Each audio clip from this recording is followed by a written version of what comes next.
Let's start the class of the day. हम लोग आज की क्लास शुरू करते हैं। हमारी करंट अफेयर्स की क्लास होती है और जैसा कि आपको पता है कि इस क्लास में हम लोग हफ्ते भर की जो घटनाएं हैं उसको हम विश्लेषित करने का प्रयास करते हैं। तो हम लोग आज की क्लास अपने स्टार्ट करते हैं जो हफ्ते भर की घटनाएं हैं। प्रथम सप्ताह की उन घटनाओं को हम देखते हैं कि क्या क्या महत्वपूर्ण घटनाक्रम इस हफ्ते रहा जो हमारे लिए महत्वपूर्ण है, जिसको हमको जानने की ज़रूरत है।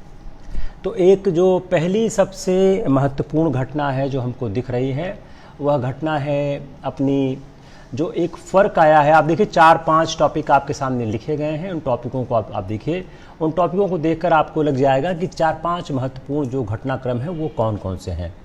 उसमें जो पहला ही महत्वपूर्ण घटनाक्रम है जो आप सुन रहे हैं वो एसेट सीजर ओवरसीज़ का है। अब एसेट सीजर ओवरसीज़ की जो घटनाक्रम है वो किस तरह की है, हम इसको समझने या देखने की कोशिश करते हैं। अगर न्यूज़ को आप देखें तो न्यूज़ आइटम में एक चीज़ घूम रही है कि जो भारत ने एक रेट्रोस्पेक्टिव टैक्स अमेंडमेंट किया है। तो जो पहली घटना है अगर हम उसको देखें तो जो भारत ने एक रेट्रोस्पेक्टिव टैक्स अमेंडमेंट किया है, उस रेट्रोस्पेक्टिव टैक्स अमेंडमेंट से वो घटना उभर के सामने आ रही है। अब ये रेट्रोस्पेक्टिव टैक्स अमेंडमेंट क्या है? What is the retrospective tax amendment? तो हम इस घटना को अगर देखने की कोशिश करें तो ये घटना 2-3 तरह से हमारे सामने प्रतिबिंबित होने का प्रयास करती है। पहली बात क्या है? Asset seizure overseas. इसका मतलब क्या हुआ? ओवरसीज में हमारे एसेट सीज हुए, इसका मतलब क्या हुआ? Why the asset has been seize overseas. बाहर जो हमारे एसेट सीज हुए इसका तात्पर्य क्या है? Asset seize overseas. तो यह जो हमारे पास एक सबसे बड़ी चीज क्या है कि इसका एक इंटरनेशनल ट्रांजैक्शन का मुद्दा है। शायद मैंने कभी पिछले क्लास में इसको जिक्र जरूर किया होगा। इंटरनेशनल ट्रांजैक्शन का मुद्दा है इसमें। किसी को याद है एसेट सीजर ओवरसीज? किसी को आइडिया है इस समाचार का? Anybody has listened this item earlier कि वह एसेट सीज ओवरसीज क्या है? What is the asset seize overseas? जो ओवरसीज में एसेट सीज हुआ ये है क्या? अगर हम इसको समझने की कोशिश करें तो पहली बात क्या है कि भारत के बाहर, भारत में क्या हुआ, एक क्रेन्स एनर्जी था।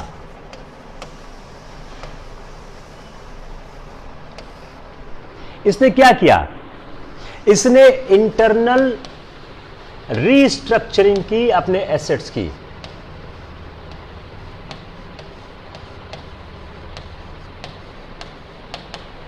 आंतरिक पुनर्स्थापन।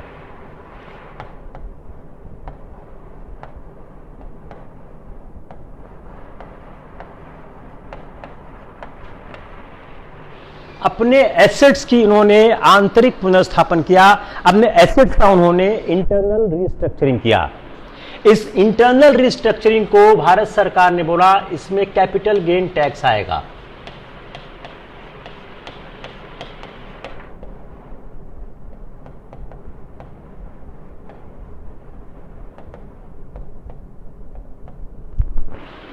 एक कंपनी थी क्रेन्स एनर्जी। इस कंपनी ने अपने एसेट्स का इंटरनल रीस्ट्रक्चरिंग किया। जब उसने इंटरनल रीस्ट्रक्चरिंग किया, आंतरिक पुनर्स्थापन किया, तो भारत सरकार ने बोला कि इस पर कैपिटल गेन टैक्स आएगा। अब भारत सरकार के इस कथन के बाद उनका क्या कहना था? ये डबल टैक्स अवॉइडेंस ट्रीटी से कवर्ड है। यह डबल टैक्स अवॉइडेंस ट्रीटी से कवर्ड है।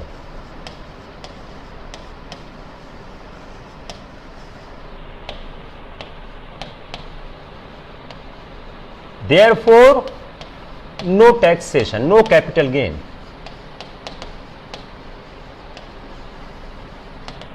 मामला गया सुप्रीम कोर्ट में।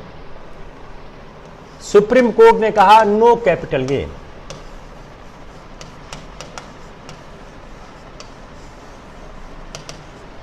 सरकार ने रेट्रोस्पेक्टिव अमेंडमेंट कर दिया।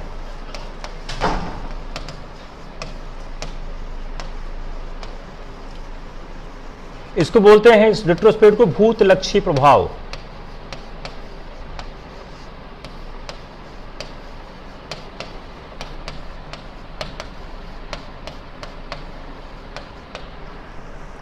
सरकार ने रेट्रोस्पेक्टिव अमेंडमेंट कर दिया, भूतलक्षी प्रभाव से संशोधन कर दिया। उस संशोधन सरकार ने कर ले लिया। बड़ा आसानी समझा रहे हैं, सरकार ने कर ले लिया।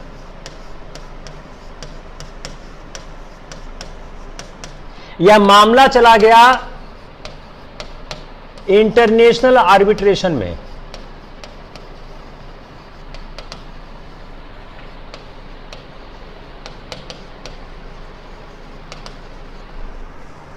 इंटरनेशनल आर्बिट्रेशन में जब मामला गया तो इंटरनेशनल आर्बिट्रेशन ने उस क्रेन्स एनर्जी के पक्ष में फैसला दिया।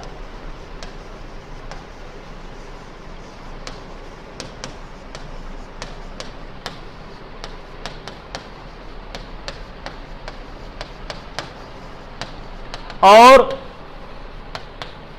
कंपनसेशन देने का निर्देश दिया। भारत सरकार को कंपनसेशन, इसको हिंदी में प्रतिदेय बोलते हैं, प्रतिदेय देने का आदेश दिया।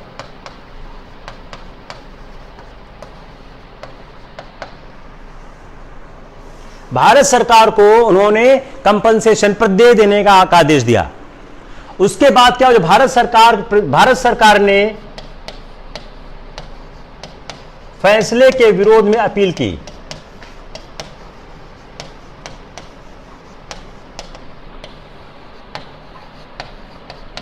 भारत सरकार ने फैसले के विरोध में अपील की और अपील अभी पेंडिंग है। उन्होंने, क्रेन्स ने भारत के विदेश के जो एसेट्स हैं का सीजर आरंभ कर दिया।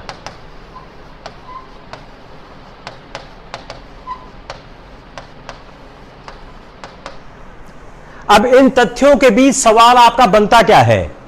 What is the question you among these facts? Think about the question. सवाल क्या बनेगा? ये तो तथ्य हो गए, सवाल क्या बनेगा?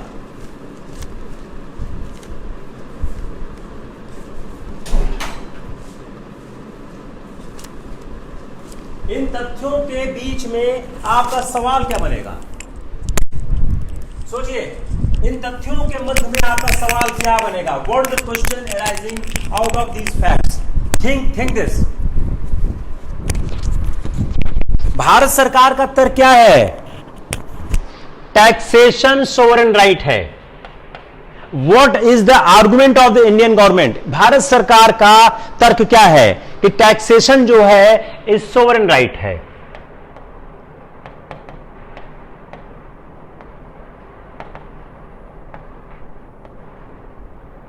So no one can dictate.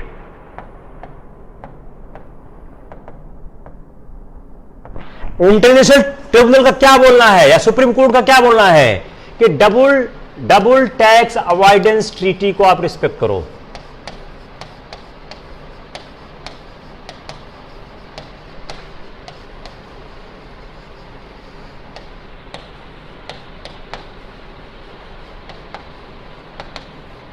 Your question is emerging from here.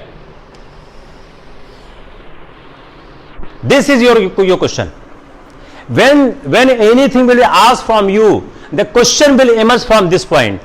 कि taxation is sovereign right. Comment on this. Either your essay or your GS paper or your ethics paper. The question is this कि taxation is sovereign right. अब आपको लगेगा कि यह सवाल आया कहां से है। आपको समझ नहीं आएगा सवाल कहां से आया। सवाल सीधा सीधा कहां से आ रहा है? सवाल स्ट्रेट अवे आ रहा है from the interpretation of the concept of the taxation is sovereign right और नॉट। किसको क्लियर नहीं हुआ? कोई ऐसा है जिसको क्लियर ना हुआ हो? बताइए, किसी को ऐसा है जिसको क्लियर ना हुआ हो? कोई ऐसा है जिसको क्लियर ना हुआ हो? Then I will proceed further. बताइए, अब जो एसेट्स ओवरसीज हुआ है, इसका हुआ क्या है, जो 20, अब थोड़ा फैक्ट्स और देखते हैं. If you understood the concept will see the some more facts. If this concept is clear we can see some more facts to enlighten you.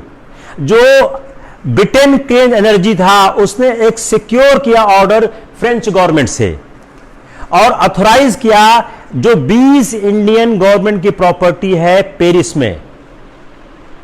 Paris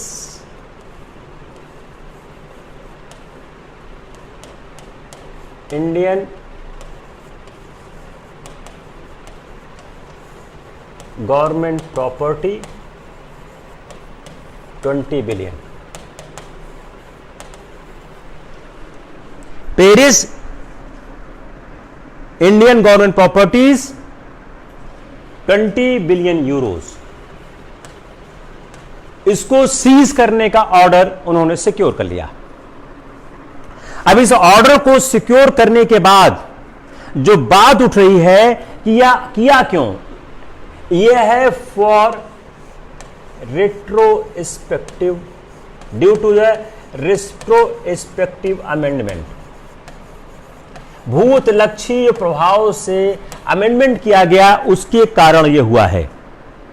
यह कब किया गया, यह 2012 में किया गया, यह 2012 में किया गया. 2012 में यह किया गया. क्यों किया गया, जो एक इंडियन कंपनी थी, जो एक शेयर्स थे इन नॉन इंडियन कंपनी, इसको ट्रांसफर किया गया to an Indian holding company. Shares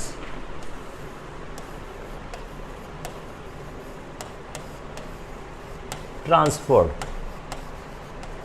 shares का हस्तांतरण हुआ.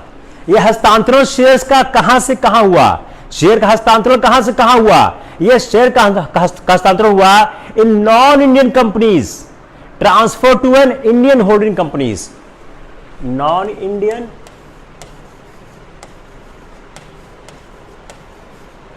To Indian holding company. Again sir समझने की कोशिश की. 2012 में, देखिए मैं आपको बड़ा आसानी समझा रहा हूं जो आपको परीक्षा में लिखने काम आएगा.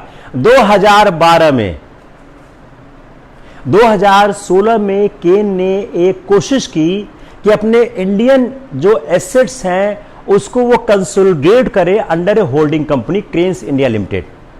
2006 में उन्होंने कोशिश की, 2006 में, कि वह कंसोलिडेट करें,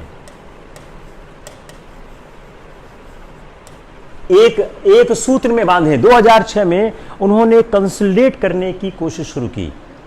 कि कंसोलिडेट करने में क्या बोला उन्होंने एक जो उनकी जो इंडियन एसेट्स थे under a holding company, Indian assets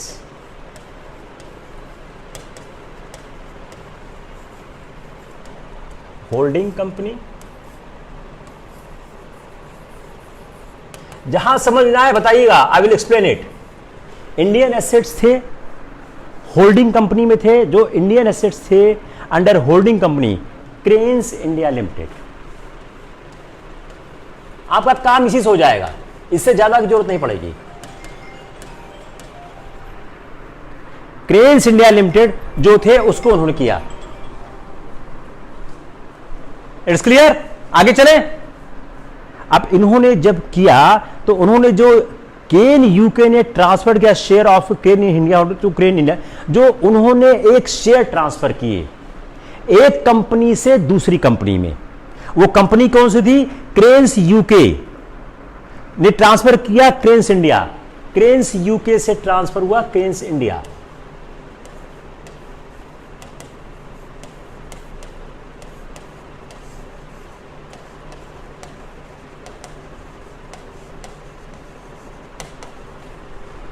cranes UK से यह ट्रांसफर हुआ क्रेन्स इंडिया.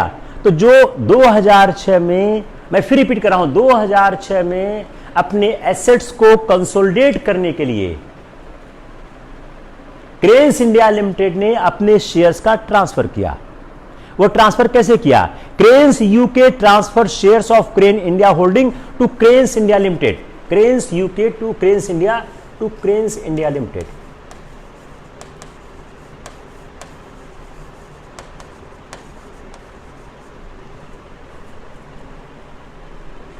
क्लियर हुआ? जो क्रेन्स यूके था, अब क्रेन्स यूके ने क्या किया? क्रेन्स यूके ने ट्रांसफर किया shares of Cairn India, cranes India, जो क्रेन्स इंडिया होल्डिंग से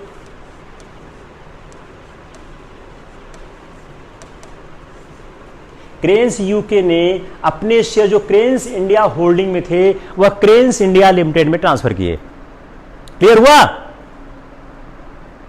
इसका मतलब क्या हो गया?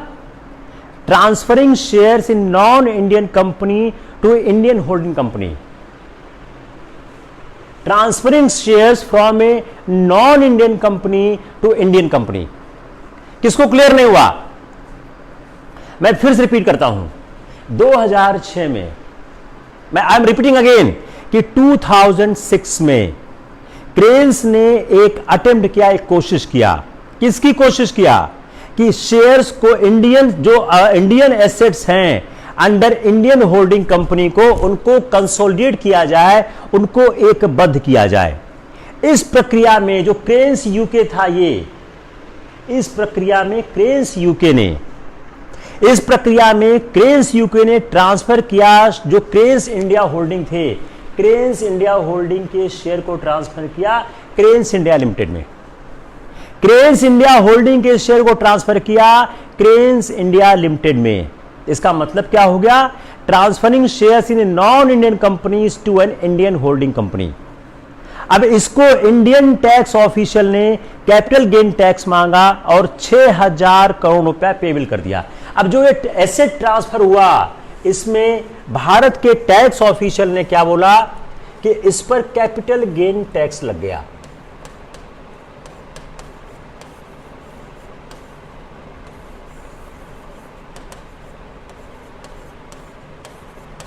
और 6000 करोड़ पेबल होगा। यह सवाल बहुत इंपॉर्टेंट सवाल है, यह आ सकता है। 6000 करोड़ रुपया उन्होंने बोला टैक्स होगा। किसके द्वारा? By cranes UK, by cranes UK.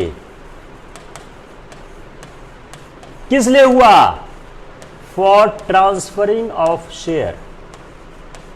जब आपने शेयर ट्रांसफर किया तो आपको इनकम हो गई, फॉर ट्रांसफरिंग ऑफ शेयर।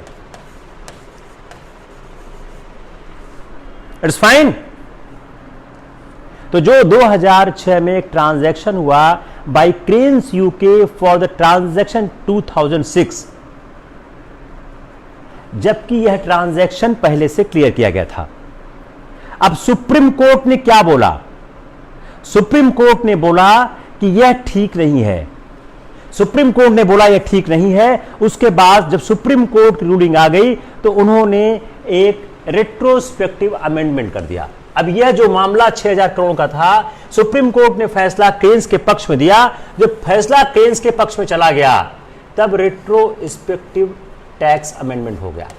अब एक सवाल आपके प्रीलिम्स के लिए हो गया कि what is retrospective tax amendment. आप लगेगा कहां से आ रहा है? यह सवाल यहां से आ रहा है कि भूतलक्षी प्रभाव से संशोधन क्या होता है। अगर कोई संशोधन पिछले समय की कार्यवाहियों को अपने में समाहित करता है तो उसको हम भूतलक्षी प्रभाव का या रेट्रोस्पेक्टिव अमेंडमेंट कहते हैं। तो एक सवाल आपका क्या हो गया? What is retrospective amendment? भूतलक्षी प्रभाव से संशोधन क्या होता है? It's clear, not clear? किसको क्लियर नहीं हुआ? बोलिए। अब इसके बाद क्या हुआ? जब यह मामला हो गया तो जो क्रेन था, जो कंपनी थी, वह चली गई कहां? आर्बिट्रेशन में, कि मेरे साथ अन्याय हुआ है, कि हमने केस को जीत लिया है, उसके बावजूद मेरे साथ यह अन्याय किया जा रहा है। तो आर्बिट्रेशन ट्रिब्यूनल चली गई। आर्बिट्रेशन ट्रिब्यूनल ने कहा कि जो इंडिया की गवर्नमेंट है उसने फेयर और इक्विटेबल ट्रीटमेंट नहीं दिया है, फेयर और इक्विटेबल ट्रीटमेंट नहीं दिया है। ये सारे शब्द महत्वपूर्ण हैं।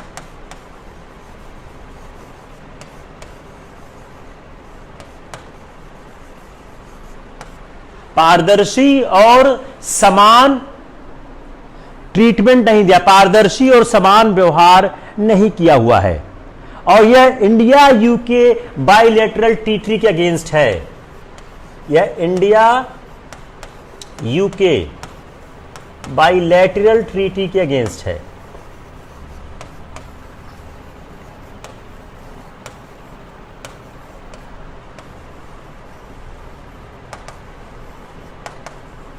ठीक है, इट्स फाइन। समझने की कोशिश करिए, समझ आ जाएगा, आसान है, कोई दिक्कत नहीं है। तो इंडिया और यूके बायलैटरल ट्रीटी के अगेंस्ट है। भारत सरकार ने यह जो आर्बिट्रेशन अवार्ड आया है एक्सेप्ट नहीं किया है। तो क्या किया है, अपील में है। उस अवार्ड को समाप्त करने के लिए, उसको हिंदी में बोलते हैं, जिसको बोलते हैं कानूनी भाषा में सेट एसाइड। एक और हो गया व्हाट इज सेट एसाइड। उसको सेट एसाइड के अंदर उसको कि खत्म करने के लिए, वापस मूल में लाने के लिए एक उन्होंने पिटीशन फाइल किया है। और जो अवार्ड ने क्या बोला है कि इंडिया पे करे 5.47 मिलियन टू वोडाफोन, 5.47 मिलियन किसको पे करे, वोडाफोन को, जो क्रेन्स की एक सब्सिडरी कंपनी है, जो क्रेन की सहायक कंपनी है, उसको 5.47 बिलियन डॉलर जो है वह पे करे as a partial compensation, total compensation. अब इन्होंने क्या किया कि जो उन्होंने कंपनसेशन अवार्ड किया, जो ब्रीच कॉज किया, loss to the British agency company को 1.2 बिलियन डॉलर। तो दो है, 1.2 बिलियन डॉलर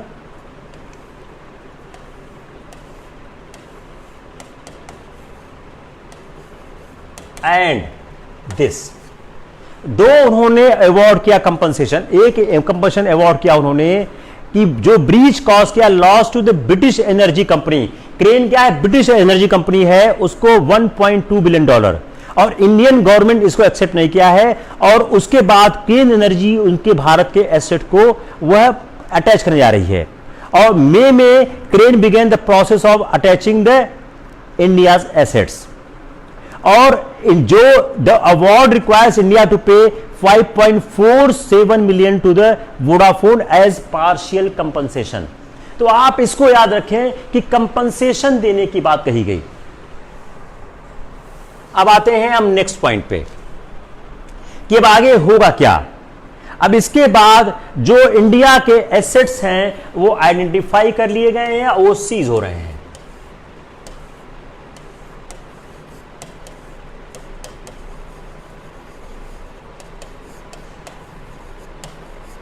अब इस कहानी के बाद हम सवाल समझने की कोशिश करते हैं कि सवाल क्या क्या है, बाइलैटरल ट्रीटीज क्या होती हैं।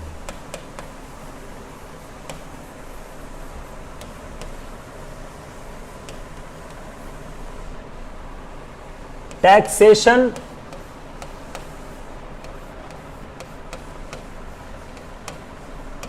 सोवरेन राइट है या नहीं है,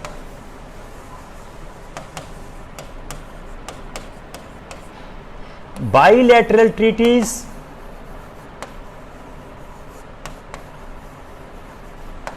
वर्सेस सोवरेन राइट क्या होता है।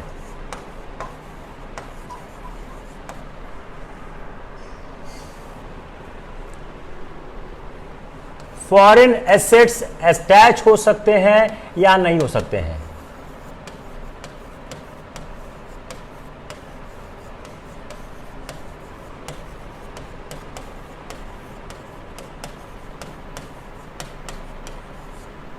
सरकार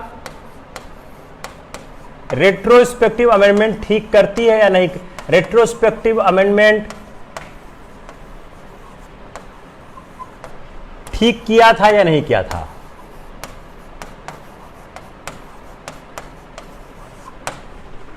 यह कुछ सवाल आपके सामने उभर के आते हैं जिसका आपको आंसर तलाशना है। What is bilateral treaties? Geneva convention के बाद दो देश आपस में एक ट्रीटी कर सकते हैं, और बायलैटरल ट्रीटीज का बड़ा एक संबंध होता है डबल टैक्स अवॉइडेंस ट्रीटी से। इसका मतलब क्या हुआ कि दोनों देशों में टैक्स न लगे। तो जो बायलैटरल ट्रीटीज होती हैं वह व्यापार और वाणिज्य के विकास में सहायक होती हैं। अगर आप बायलैटरल ट्रीटीज कर लेते हो तो वाणिज्य और व्यापार की प्रक्रिया में एक ज्यादा सहायता प्राप्त होने लगती है, और यह उम्मीद की जाती है, आशा की जाती है कि जो देश बायलैटरल ट्रीटी करेगा वह वहां के प्रावधानों का सम्मान करेगा और उन प्रावधानों पर ध्यान देगा। तो बायलैटरल ट्रीटी का एक सीधा सा संबंध होता है दो देशों के आपस के संबंध को मान्यता देना। इससे आगे हम बढ़ेंगे तो इंटरनेशनल लॉ का इशू आ जाएगा। I don't think for you those international laws aspect are required. तो for you to understand what is bilateral treaties, why it is being made, आप सवाल आंसर तैयार करिए। बायलैटरल ट्रीटीज क्या क्या होती हैं? किसको आवाज साफ नहीं आ रही है? I don't think any issue with the voice. सपना अवस्थी को आवाज साफ नहीं आ रही। Anyone else who has the problem with the voice?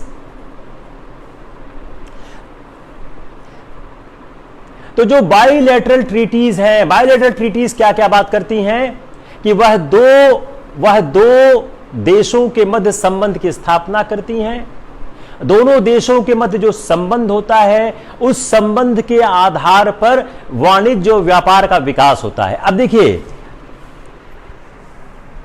Investment,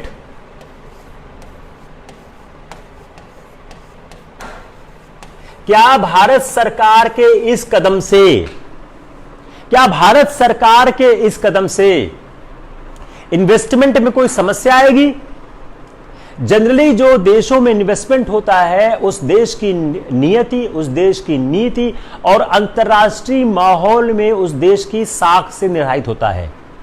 अगर सुप्रीम कोर्ट के आदेश को न मानकर रिट्रोस्पेक्टिव टैक्स अमेंडमेंट किया जाता है तो यह प्रश्न कई बार उठता है कि क्या यह निवेश को हतोत्साहित नहीं करेगा? तो एक सवाल आपके लिए और हो गया, कि जो उन्होंने एक रिट्रोस्पेक्टिव टैक्स अमेंडमेंट किया है, क्या यह रिट्रोस्पेक्टिव टैक्स अमेंडमेंट निवेश की प्रक्रिया को हतोत्साहित नहीं करेगा? एक सवाल और आप लोग लिखिए कि यह जो रिट्रोस्पेक्टिव अमेंडमेंट है यह आपके जीएस के 4 में आ सकता है।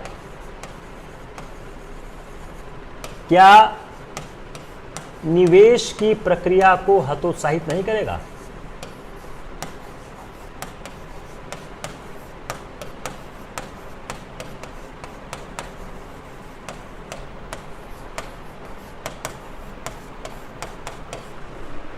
Does it not impact the sentiments of the investment? तो अब फॉरेन एसेट्स अटैच हो सकते हैं। फॉरेन एसेट्स के 2 पार्ट हैं। फॉरेन एसेट्स को अगर हम देखें तो इसके 2 पार्ट हैं, कॉमर्शियल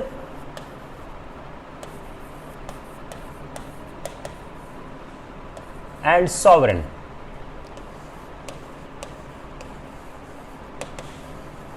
सॉवरेन पार्ट अटैच नहीं हो सकता है।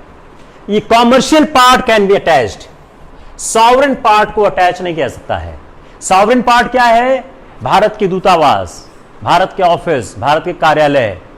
कॉमर्शियल पार्ट क्या है? जो भारत सरकार व्यापार करती है। तो अगर आता है कि फॉरेन एसेट्स में कौन कौन से एसेट्स अटैच हो सकते हैं, तो आपका आंसर क्या होगा कि सॉवरेन पार्ट अटैच नहीं हो सकता है, कॉमर्शियल पार्ट अटैच हो सकता है। टैक्सेशन सॉवरेन राइट है या नहीं है, इसी बात पर भारत सरकार का जो पूरा आर्गुमेंट है वह आर्गुमेंट यही है। भारत सरकार का कहना क्या है? Taxation is a sovereign right. आप ऐसे के लिए इसको तैयार कर सकते हैं कि टैक्सेशन सॉवरेन राइट है या नहीं है। भारत सरकार का आर्गुमेंट यह है टैक्सेशन इज सॉवरेन राइट। लेकिन सुप्रीम कोर्ट ने इसको एक्सेप्ट नहीं किया है, और जब ये मामला इंटरनेशनल आर्बिट्रेशन में गया तो वहां भी कहा गया कि आप बायोलैटरल ट्रीटी का सम्मान करें। Hope it is clear.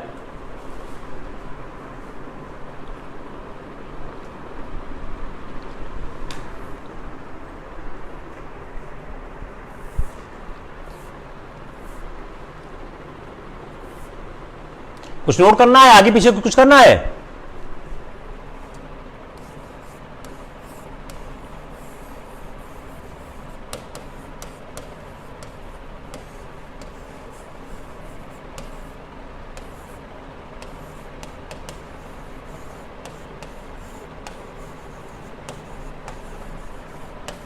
मैंने आपको एक कॉन्सेप्ट समझाया था, चेजिंग द न्यूज, कि आप समाचार का पीछा करें।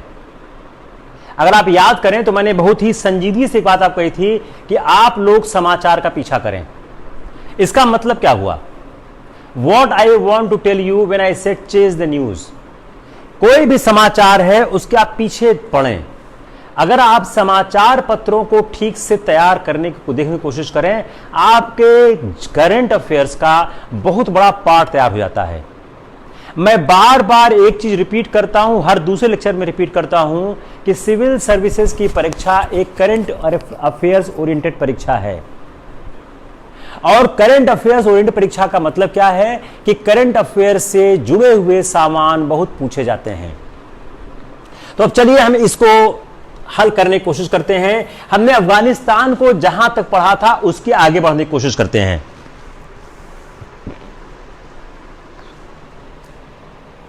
Loss of America,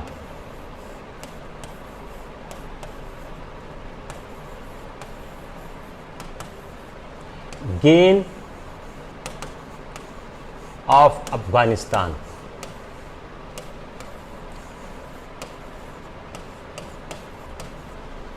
gain loss of Taliban, gain loss Pakistan,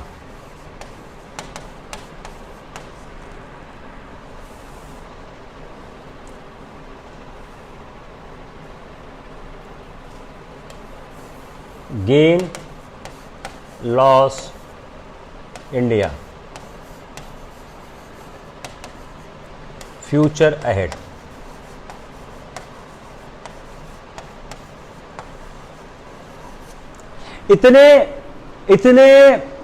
इतने आप अगर चीजों को तैयार करें तो अफगानिस्तान को लेकर कोई भी सवाल, चाहे वो इंटरनेशनल रिलेशन में आवे, चाहे वो सवाल जीएस में आवे, चाहे वो सवाल पॉलिटिकल साइंस में आवे, कोई का कोई भी काम कर सकता है।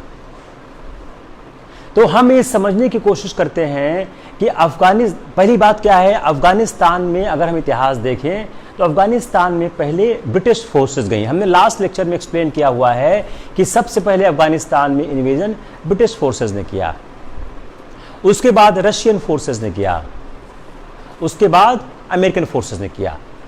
लेकिन तीनों फोर्सेस का आउटकम एक रहा कि वो अफगानिस्तान में कोई भी समस्या सुलझा नहीं पाए। तीनों फोर्सेस का जो हश्र है वो एक ही हश्र हुआ कि तीनों फोर्सेस मिलकर भी अफगानिस्तान की समस्या सुलझा नहीं पाए। इसका मतलब क्या है, अफगानिस्तान की समस्या को सुलझाने के लिए वहां की जमीनी हकीकत को समझना होगा। ये जितनी फोर्सेस गई वो कोई भी फोर्सेस अफगानिस्तान की समस्या में जमीनी हकीकत समझने में फेल रही हैं। तो अगर हम देखें कि अमेरिका का नुकसान क्या हुआ, अमेरिका ने एक ह्यूज मैन पावर को लॉस किया। अमेरिका के फोर्सेस के बहुत से ज्यादा लोगों की हत्या हुई। अगर हम इसको आंकड़ों में समझने की कोशिश करें, जरा हम इसको समझने की कोशिश करते हैं कि अगर आंकड़ों में समझने की कोशिश करें कि अफगानिस्तान में क्या क्या हुआ। एक 20 साल का एंडलेस वॉर चला, 20 years endless war। 20 साल तक लगातार संघर्ष अमेरिका और अफगानिस्तान में चलता रहा। और जब तालिबान का समझौता हुआ तो अमेरिका ने निगोशिएट किया तालिबान से। बहुत इंपॉर्टेंट चीज है ये, निगोशिएटेड तालिबान, जिसको अमेरिका खत्म करने आया था, जिसको अमेरिका खत्म करने आया था, अमेरिका को समझौता उसी से करना पड़ा। जब उन्होंने तालिबान से निगोशिएट किया तो जो काबुल की गवर्नमेंट है उसको बाहर रखा गया।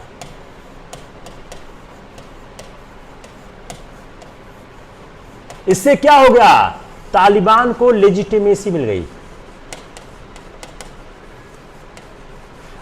यह फेल्योर नहीं तो क्या है कि जिसको आप समाप्त करने आए थे, जिसको आप समाप्त करने आए थे, उस व्यक्ति से आपको समझौता करना पड़ा है। तो जो लेजिटिमेसी आपने दे दी उनको, आपने एक लेजिटिमेसी प्रदान कर दी उनको, तो जिसको आप समाप्त करने आए थे उनसे ही आपको समझौता करना पड़ गया। यह एक बड़ा फेल्योर है अगर हम अफगानिस्तान के परिप्रेक्ष्य में देखने की कोशिश करें। It's a biggest failure, it's a very big failure. तो जो लेजिटिमेसी आपने उनको प्रदान कर दी, जो ये 20 साल का एंडलेस वॉर चला, इस एंडलेस वॉर से क्या हुआ? यह एक कॉस्टली मिस एडवेंचर हो गया। यह एक बहुत ही महंगा प्रयत्न हो गया। यह बहुत ही महंगा दुस्साहसिक प्रयत्न हो गया। यह एक महंगा दुस्साहसिक प्रयत्न हो गया। अगर इसको हम देखने की कोशिश करें तो यह जो पूरा कॉस्ट था $980 बिलियन और 2400 यूएस ट्रूप, इसको आप याद रखिएगा, 980 बिलियन और 2400 अमेरिकन का लॉस हुआ। It is a huge loss for the America to invade the Afghanistan. तो उन्होंने 980 बिलियन और 2400 यूएस सोल्जर्स गए, 2400 सोल्जर्स प्लस 1144 एलाइड फोर्सेस के। तो यह मैन पावर का लॉस हुआ कि इनके मैन पावर के लॉस में इतने अमेरिकन सोल्जर्स गए और इतने एलाइड फोर्स गए। 388 प्राइवेट मिलिट्री कॉन्ट्रैक्ट्स,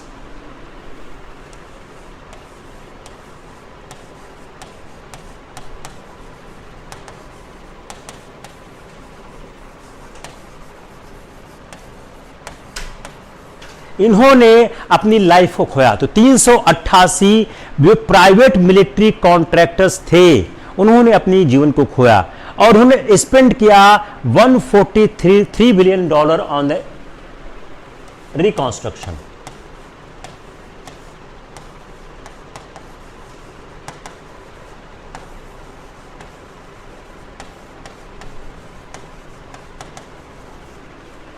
$143 बिलियन इन्होंने खर्चा किया रिकॉन्स्ट्रक्शन में और $90 बिलियन खर्चा किया अफगान आर्मी पे।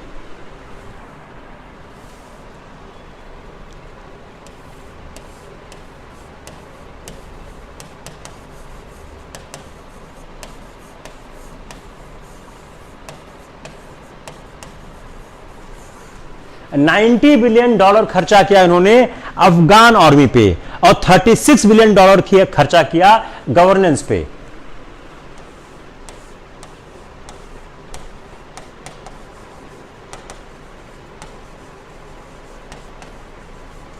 यह उनका मैन पावर का और फाइनेंशियल रिसोर्सेस का इस्तेमाल हुआ। तो अगर हम देखने की कोशिश करें कि जो 20 साल के वॉर में जो उन्होंने प्राइस पे किया, जिसमें 50,000 अफगानी सिविलियन और 70,000 सिक्योरिटी फोर्सेस, 50,000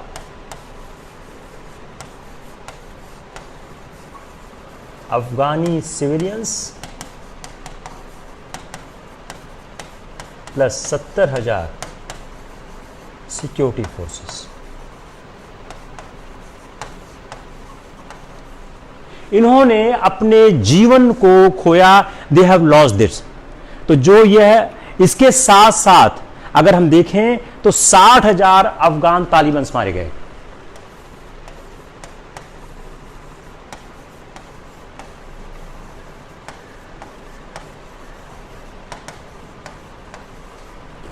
अगर हम देखें तो यह क्या हुआ, अगर आता है कि अफगान समस्या एक कॉस्टली मिस एडवेंचर है, यह आपके तथ्य हेल्प करेंगे। यह आपका जो अभी मैं पूरा जब कर दूंगा तो आपका यह एसे, जीएस, इंटरनेशनल रिलेशन अगर पॉलिटिकल साइंस का है उसमें, और अगर आपका यह कहते हैं इंटरव्यू कहीं भी आपको काम आएगा, तो क्या हो गया, कॉस्टली मिस एडवेंचर। अगर आप इस अपनी बात कहना शुरू करेंगे कि अफगान की समस्या, अफगान के, हाँ कौस्तुभ का सवाल है सर, अफगानिस्तान तालिबान दोनों इतना महत्वपूर्ण स्थान रखता है, दोनों पर अपना कब्जा चाहते हैं, इसको आपसे करता हूं कौस्तुभ। तो जो ये कॉस्टली मिस एडवेंचर का अगर सवाल आता है तो कॉस्टली मिस एडवेंचर में ये हो गया, तो क्या, अगला प्रश्न,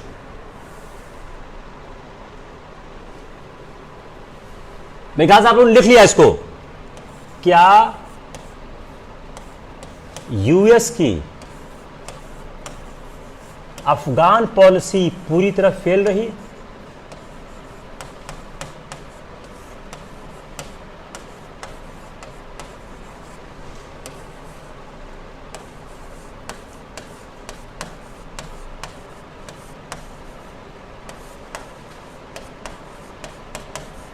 अगला सवाल देखिए, मैं एक बार आपको बार बार रिपीट करता हूं कि अगर आपने सवाल बनाना नहीं सीखा तो आपकी पढ़ाई का कोई ताल्लुकात नहीं होगा।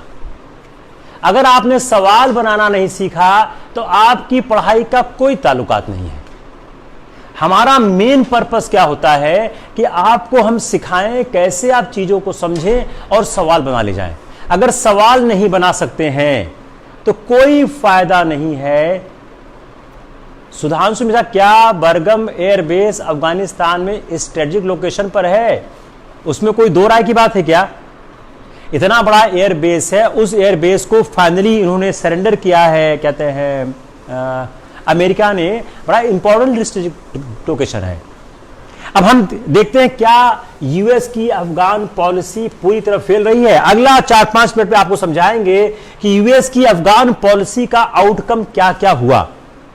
अगर हम इसको समझने की कोशिश करें तो 2001 से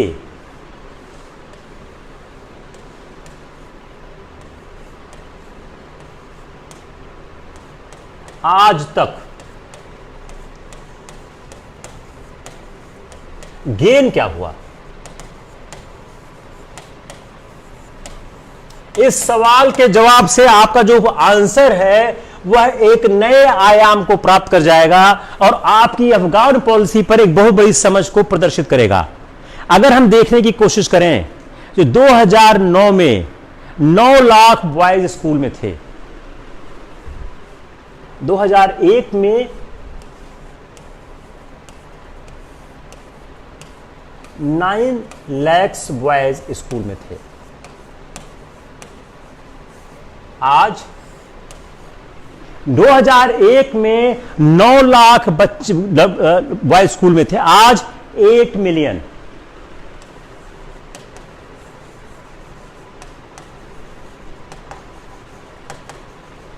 $1 million is equal to 10 lakh।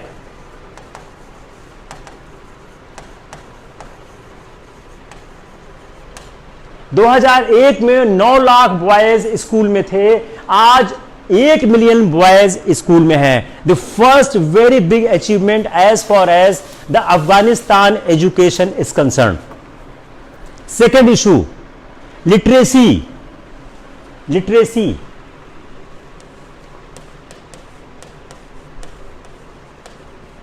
वह 12% थी, आज हो गई है 35%। लिटरेसी जो 2001 में 12% थी वह आज हो गई है 35%। There is huge jump in the literacy in the Afghanistan. तीसरा, लाइफ एक्सपेक्टेंसी।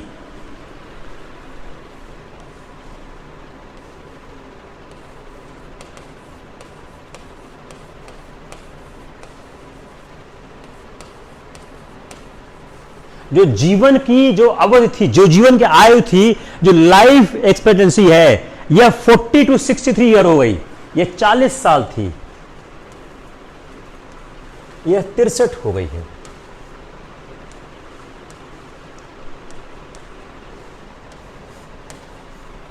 जो लाइफ एक्सपेक्टेंसी थी, जो 40 साल हुआ करती थी, वह 63 ईयर हो चुकी है।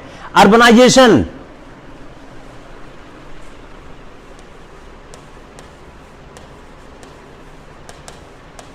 अर्बनाइजेशन हिंदी में क्या बोलेंगे? जो नगरीकरण था, अफगानिस्तान के नगरीकरण में बहुत महत्वपूर्ण परिवर्तन हुआ है। अर्बनाइजेशन 26%, अर्बनाइजेशन 26% हो गई है और 70% लोग बात वॉच करते हैं टीवी, 70% लोग टीवी देखते हैं। 70% लोग इस समय टीवी देखते हैं। तो अर्बनाइजेशन जो है वो बहुत महत्वपूर्ण रूप से बढ़ा है। अर्बनाइजेशन 26% और 70% लोग इस समय टीवी देखते हैं। जो अपना रोड था वह 320 माइल था, रोड।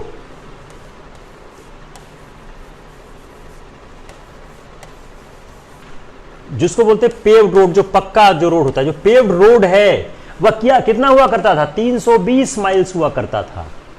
जो पेव्ड रोड था वह 320 माइल हुआ करता था 2002 में। आज है 10,000 माइल।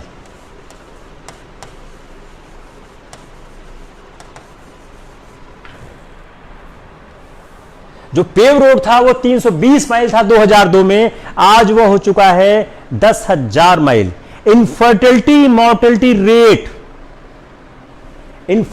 मॉर्टेलिटी रेट हाफ हो गया है।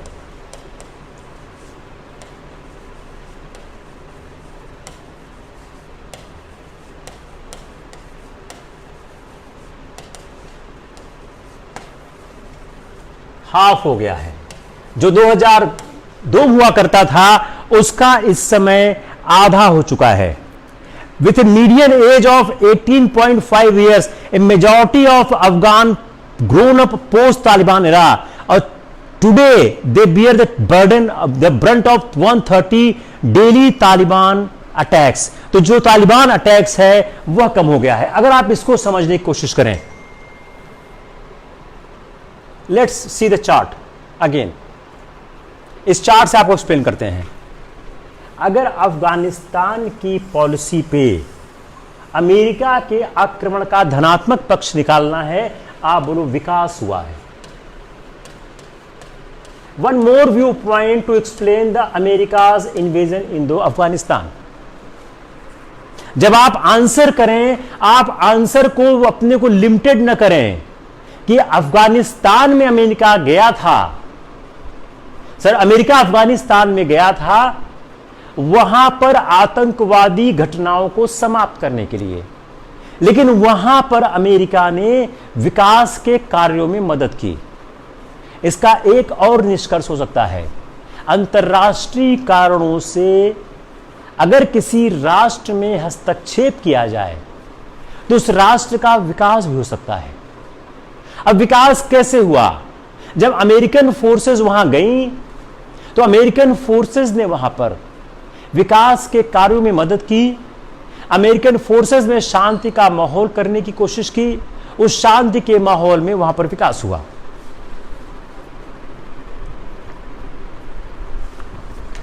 Any problem? समझ आ गया? लिख लोगे ना? इसको लिखना ही लिखना है। जो जितनी फिगर्स मैंने दी हैं उन फिगर्स को लिखना मस्ट है। Come on the next point. Taliban के साथ क्या हुआ? लिख लिया ना इसको?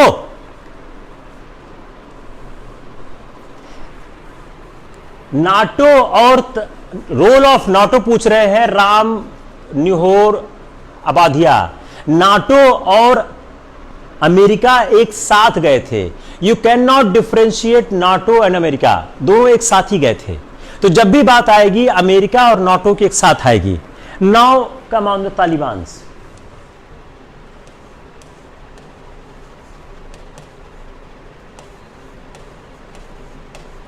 इनको लेजिटिमेसी मिल गई। इनको वैधानिकता मिल गई।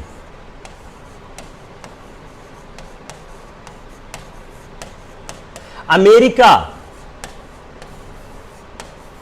जिसको समाप्त करने आया था,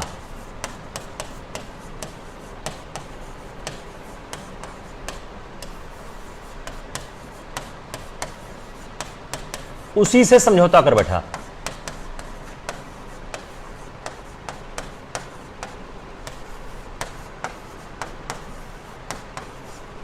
अमेरिका जिसको समाप्त करने आया था उसी से समझौता कर बैठा। तो तालिबान ने एक बहुत बड़ी लेजिटिमेसी अर्न की, क्योंकि अमेरिका ने काबुल के गवर्नमेंट को दरकिनार करके तालिबान के साथ उन्होंने समझौता किया। तो अगर हम इसको समझने की कोशिश करें, US shifted from counter terrorism to counter insurgency. जो जैसे यह क्या है, यहां पर शेड्स ऑफ वियतनाम दिख रहे हैं मेरे को। जो अमेरिका का वियतनाम में हर्ष हुआ था वैसे ही दिख रहा है। जो यहां की चीजें दिख रही हैं, हमको शेड्स ऑफ वियतनाम दिख रहा है कि अमेरिका ने शिफ्ट कर दिया from counter terrorism to counter insurgency.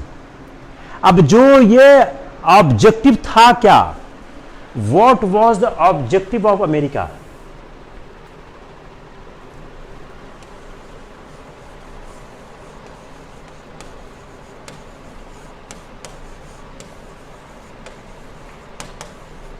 America का ऑब्जेक्टिव क्या था? जब अमेरिका अफगानिस्तान गया, उसका ऑब्जेक्टिव था क्या? अमेरिका चाहता क्या था? वह अफगानिस्तान को a safe haven for global terrorism, उससे बचाना चाहता था।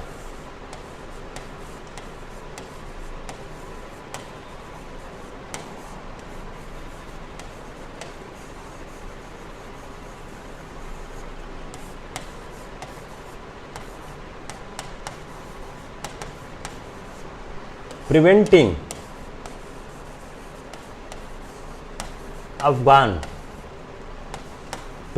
Afghanistan safe haven for a global terrorism.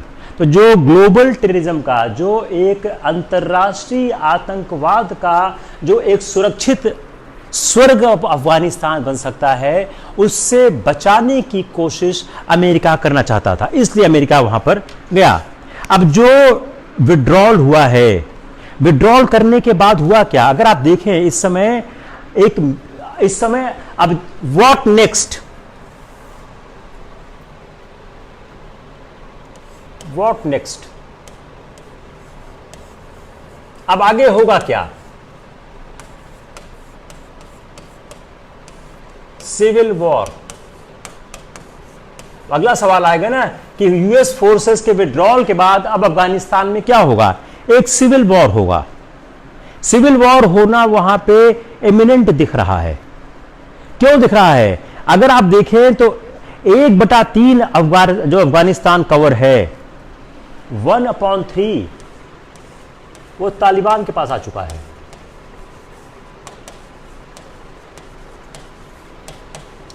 जो शहर हैं वो सरकार के पास हैं ज्यादातर। जो कंट्री साइड है और काबाइली इलाके हैं वो तालिबान के पास है। अब तालिबान क्या चाह रहे हैं? तालिबान काबुल पर कब्जा चाह रहे हैं। तो कब्जा कैसे होगा? एक सिविल वॉर होगा। तो जो शहरों को लेकर संघर्ष शुरू हो गया है, जमीन को लेकर संघर्ष शुरू हो गया है, तो 400 डिस्ट्रिक्ट इन लोगों ने अपने कंट्रोल में ले लिया है और लगातार ये कोशिश कर रहे हैं कि कैसे ये काबुल की सरकार को गिराकर वहां पर कब्जा कर लें। तो इससे क्या होगा? इससे वहां पर एक सिविल वॉर होगा। तो जो आउटकम पहला दिख रहा है फ्यूचर का, वह सिविल वॉर है। दूसरा,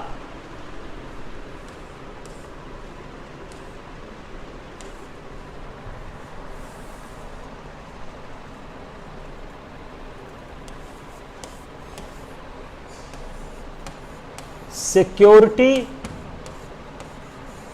एंड इंटीग्रिटी ऑफ अफगानिस्तान। जब अफगानिस्तान में दो पैरेलल गवर्नमेंट काम करने लगेंगी, कुछ इलाकों पर अफगानिस्तान की वैधानिक चुनी हुई सरकार काम कर रही है और कुछ जगहों पर ये तालिबान काम कर रहे हैं, तो इससे क्या होगा? अफगानिस्तान की सिक्योरिटी और इंटीग्रिटी को खतरा हो जाएगा। इस सिक्योरिटी और इंटीग्रिटी के खतरा होने से क्या होगा? यहां पर निवेश नहीं होगा,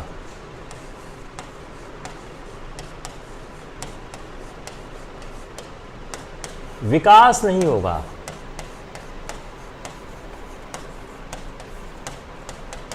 अंतरराष्ट्रीय स्तर पर जुड़ाव नहीं होगा, विकास नहीं होगा, निवेश नहीं होगा और अंतरराष्ट्रीय स्तर पर जुड़ाव नहीं होगा। अगर हम इसको समझने की कोशिश करें तो जो अफगानिस्तान से यूएस फोर्सेस विड्रॉ हो गई हैं, उसके विड्रॉ होने के बाद तीन महत्वपूर्ण चीजें सामने आ रही हैं। एक, जो तालिबान का जो आइडियोलॉजी है उसमें कोई परिवर्तन आता है या नहीं आता है। तीन महत्वपूर्ण बातें हैं। पहला, तालिबान की आइडियोलॉजी में, तालिबान के आइडियोलॉजी या विचारधारा में, जो बोले आप कि आइडियोलॉजी में, विचारधारा में कोई फर्क आता है या नहीं आता है।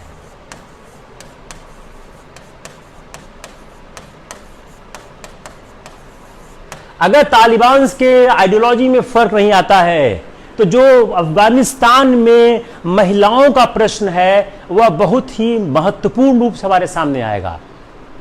इतने सालों में इतना खून बहाया है महिलाओं ने अपने अधिकारों के लिए, जो लोकतंत्र के लिए इतना संघर्ष हुआ है, उस सारे संघर्ष का क्या होगा अगर इनकी विचारधारा में फर्क नहीं आता है, आइडियोलॉजी इतना कलर चेंज नहीं करती है, तो अफगानिस्तान का भविष्य बहुत उज्जवल भविष्य नहीं होगा। तो पहला महत्वपूर्ण चीज क्या है कि अफगानिस्तान के फ्यूचर को समझने के लिए यह देखना होगा कि जो तालिबान की विचारधारा है उस विचारधारा में क्या फर्क है। दूसरा, तालिबान यूनिटी,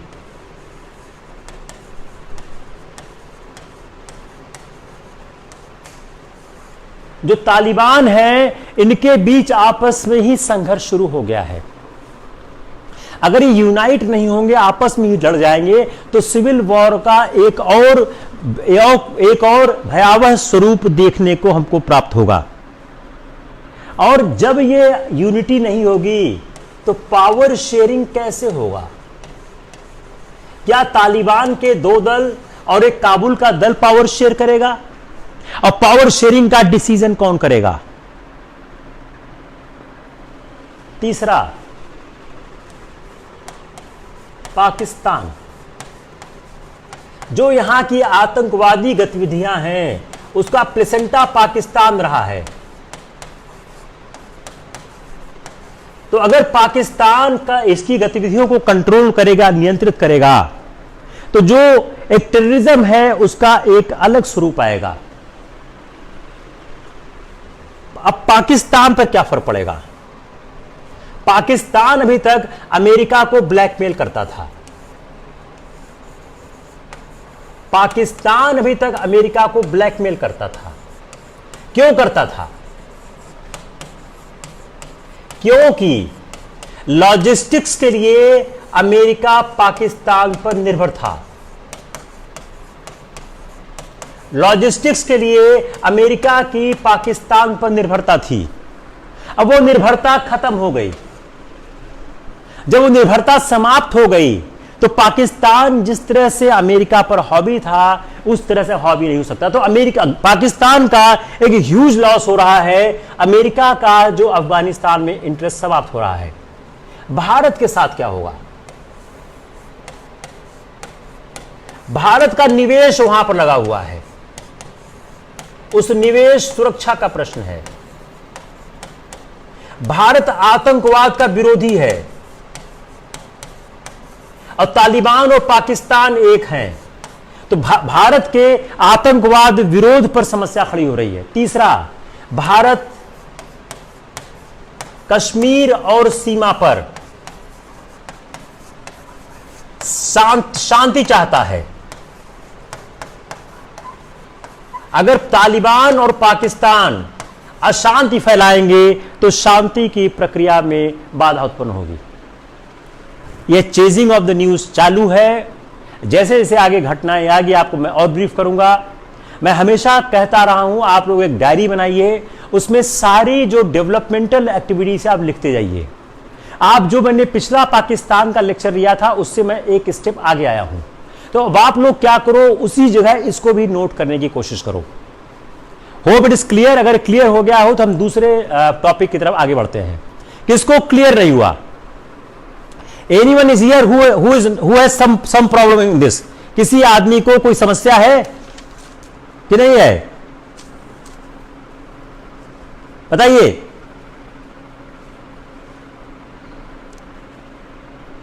बोलिए। क्लियर? क्लियर।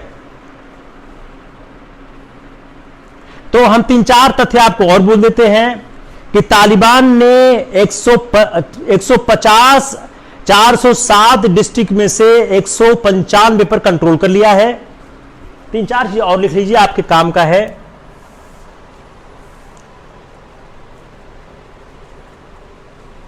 ,407 डिस्ट्रिक्ट्स में से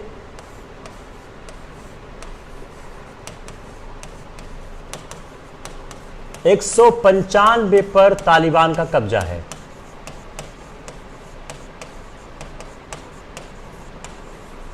Taliban has controlled 195 district out of the 407। जो उनके ज्यादातर विक्ट्रीज हैं वह नॉर्दर्न प्रोविंस में है। ये कहां पे है? ये नॉर्दर्न प्रोविंस में है। यह ज्यादातर जो विक्ट्रीज है उनकी वह अफगानिस्तान के जो उत्तरी भाग हैं वहां पर हैं। और जो यूएस ने डायरेक्ट टॉक किया है उससे इनके उत्साह बढ़ रहे हैं। मेरे ख्याल से इतना सफिशिएंट है। अगर किसी को दिक्कत है then I will explain more, otherwise I will try to understand the next part.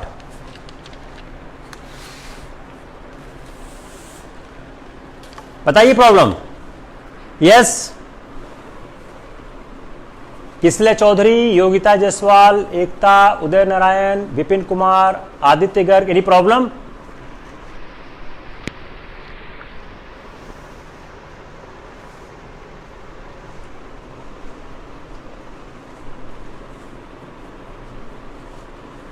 Yes Veena, यही मैंने बोला कि जिस तरह से संघर्ष चल रहा है इस बात को रूल आउट नहीं किया जा सकता कि कब्जा कर सकते, हालांकि अभी उसमें समय लगेगा। अगर आप मेरे जरा, मैं इस लेक्चर को और समझाने की कोशिश करता हूं कि अगर सिविल वॉर होता है, जैसे मैंने आप बताया कि 407 डिस्ट्रिक्ट में से 195 में उन्होंने कब्जा कर लिया है और लगातार वो शहरों की तरफ बढ़ने की कोशिश कर रहे हैं। उन्होंने एक डैम पर कब्जा कर लिया है जहां से इरिगेशन होता है और पीने का पानी आता है। तालिबान शायद कब्जा न कर पावे, इसकी संभावना कम लगती है, लेकिन इसकी संभावना बहुत बड़ी है कि एक सरकार बनेगी, तालिबान प्लस काबुल सरकार जो इस समय की है। अब उसके बनने के बाद जो नया संविधान बनाएंगे वह क्या होगा? तालिबान की कोई रुचि नहीं है कि कोई डेमोक्रेटिक प्रिंसिपल पे काम हो या किसी तरह से महिलाओं को अधिकार मिले। तो जो स्कूलों में लड़कियां पढ़ रही उनको क्या होगा? स्कूल गर्ल्स का क्या होगा? महिलाओं के प्रति जो तालिबान का दृष्टिकोण है वह प्रतिगामी दृष्टिकोण है, वह रिग्रेसिव दृष्टिकोण है। उस रिग्रेसिव दृष्टिकोण का क्या होगा? अभिनव कुमार, मैंने लास्ट लेक्चर में एग्जैक्ट फिगर बताई हुई है कितना मैंने इन्वेस्टमेंट किया है इंडिया ने अफगानिस्तान में, वह आप नोट कर दीजिएगा। मुझे उसमें याद नहीं आ रहा है, लेकिन मैंने कंप्लीट फिगर दी है कितना इंडिया ने इन्वेस्टमेंट किया हुआ है।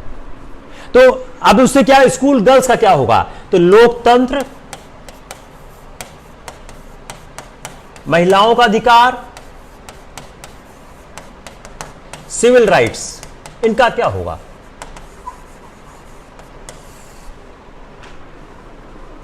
इसलिए अगर मैं आपके सवाल का जवाब देना चाहूं तो इसकी संभावना कम है कि तालिबान पूरी तरह से काबुल पर कब्जा कर लेंगे, लेकिन काबुल में तालिबान की और प्रेजेंट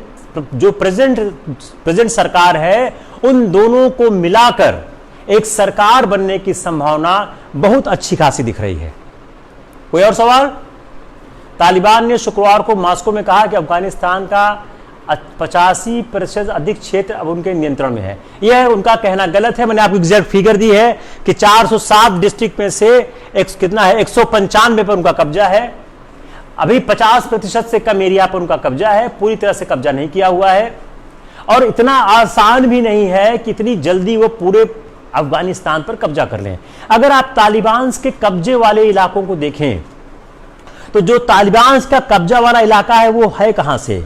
तो जो तालिबान का कब्जा वाला इलाका है वो नॉर्दर्न प्रोविंस है, बदख्शां है और तखर है। और इसने क्या किया था, इस एरिया ने रजिस्टर किया था तालिबान रूल्स इन 1990s। जो सेवरल नॉर्थ डिस्ट्रिक्ट है, नॉर्दर्न डिस्ट्रिक्ट है, Afghan troops are either surrender और रिट्रीट। जो नॉर्दर्न इंडिया है वहां तो अफगान की जो सेनाएं या तो उन्होंने सरेंडर कर दिया है या वापस चली गई हैं।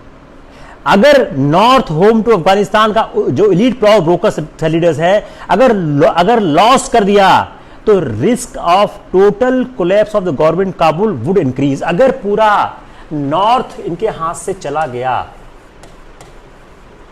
तो काबुल की सरकार के गिरने की संभावना बढ़ जाएगी।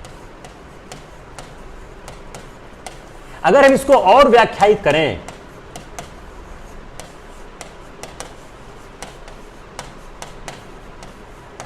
कि अगर पूरा उत्तरी भाग इनके हाथ से चला गया तो जो काबुल के सरकार के गिरने की संभावना बढ़ जाएगी। अगर हम गवर्नमेंट का कंट्रोल देखें तो जो मोस्ट ऑफ प्रोविंशियल कैपिटल्स हैं, सिटीज हैं। अगर हम गवर्नमेंट कंट्रोल देखें तो most of provincial capital and cities है, लेकिन बट प्रैक्टिकली सराउंडेड बाय, जो हम अगर देखें तो जो अगर हम समझने की कोशिश करें तो जो मोस्ट ऑफ सिटीज और प्रोविंस हैं, अगर हम एक अफगानिस्तान के नक्शे को कोशिश करें तो जो मोस्ट ऑफ प्रोविंस हैं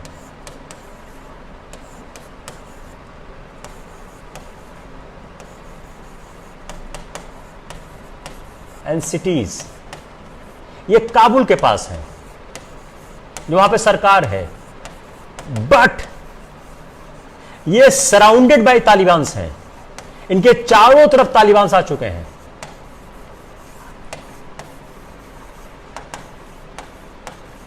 अगर हम इसको व्याख्यायित करने की कोशिश करें कि इस समय नियंत्रण की हालत क्या है, तो मोस्ट ऑफ प्रोविंस और जो सिटीज हैं यह काबुल के नियंत्रण में हैं, लेकिन सराउंडेड बाय तालिबान हैं। तो पॉसिबिलिटी क्या है कि एक ऑफेंसिव लॉन्च हो सकता है against the Kabul government and population centre जो होगा वो उसके पास होगा। अगर हम इस बात को देखें कि अफगान की समस्या का नॉट क्या है, तो जो अमेरिका और नाटो ट्रूप का जो विड्रॉल हो गया है, इस विड्रॉल में जिस तरह से काबुल की सरकार को दरकिनार करके उनसे बात किया गया है, इससे तालिबान का बहुत ज्यादा उत्साह बढ़ गया है। ये वॉर कोई जीत नहीं सकता। जो वॉर हो रहा है ये इजिली जीतना किसी के लिए पॉसिबल नहीं है। इजिली जीतना न तो तालिबान के लिए पॉसिबल है और न ही काबुल सरकार के लिए पॉसिबल है। यह एक ऐसा वॉर है जो जीतना आसान नहीं है, लेकिन जो यह संघर्ष है यह अफगानिस्तान को खत्म कर सकता है। और भारत के साथ समस्या क्या है, भारत को अब उस ग्रुप से बात करनी पड़ेगी तालिबान से, जिसको भारत एक भारत आतंकवाद के रूप में देखता था। Hope it's clear? कोई और सवाल? ये सवाल शायद किसका था? शबीना का था। Hope your question is clear. Anyone else has any question? जल्दी बोलिए, फास्ट, कम फास्ट, क्लियर होगा, वेरी गुड। कोई और? We can move the next topic. देखिए, आप लोग ये आजकल सुन रहे होंगे बीड मॉडल इंश्योरेंस।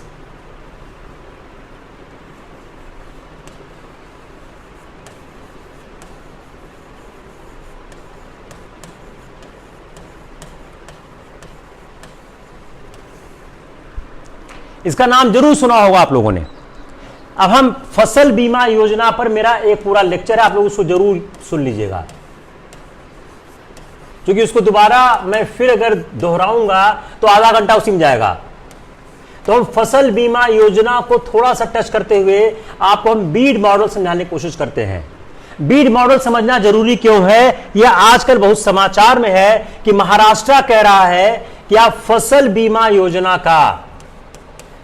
बीमा योजना में आप बीड मॉडल लगाइए।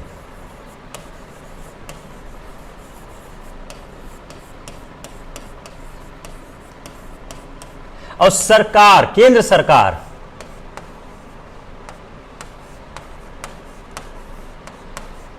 इसको स्वीकार करने की तरफ बढ़ रही है।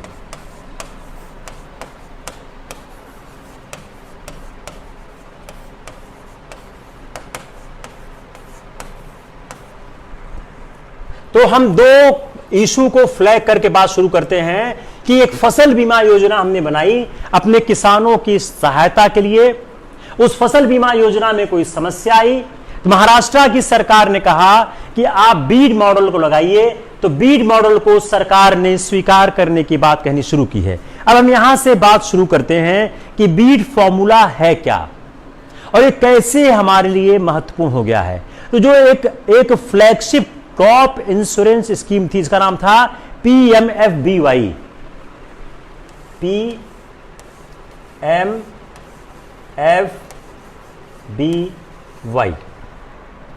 प्रधानमंत्री फसल बीमा योजना। जो एक फ्लैगशिप प्रोग्राम था प्रधानमंत्री फसल बीमा योजना, यह फसल बीमा योजना में दिक्कत आ गई। दिक्कत क्यों हो गई? जो cost of the premium subsidy था। अब इसको दिक्कत क्यों आई? Problem, cost of premium. एक ही सवाल सबसे पहले आ गया, सब्सिडी। जो प्रधानमंत्री बीमा योजना थी इसमें प्रॉब्लम क्या आ गई, समस्या क्या आ गई? जो कॉस्ट ऑफ प्रीमियम सब्सिडी थी, जो राज्य और केंद्र मिलकर सब्सिडी देते थे, उसमें समस्या आ गई। अब जो बीड फॉर्मूला क्या है, हम बीड फॉर्मूला को 80 एंड 110 बोलते हैं। ये भी सवाल अच्छा है कि बीड फॉर्मूला क्या है। बीड फॉर्मूला को हम 80 और 110 भी बोलते हैं। जहां समझना है जरूर रोकिएगा मेरे को। आप लोग सवाल पूछते हैं तो लेक्चर का स्तर बढ़ जाता है और अभ्यर्थियों का भी फायदा हो जाता है।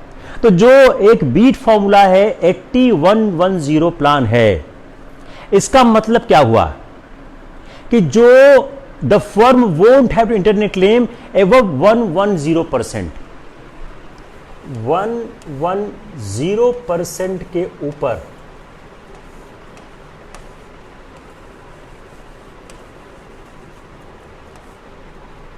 क्लेम इंटरटेन नहीं होगा।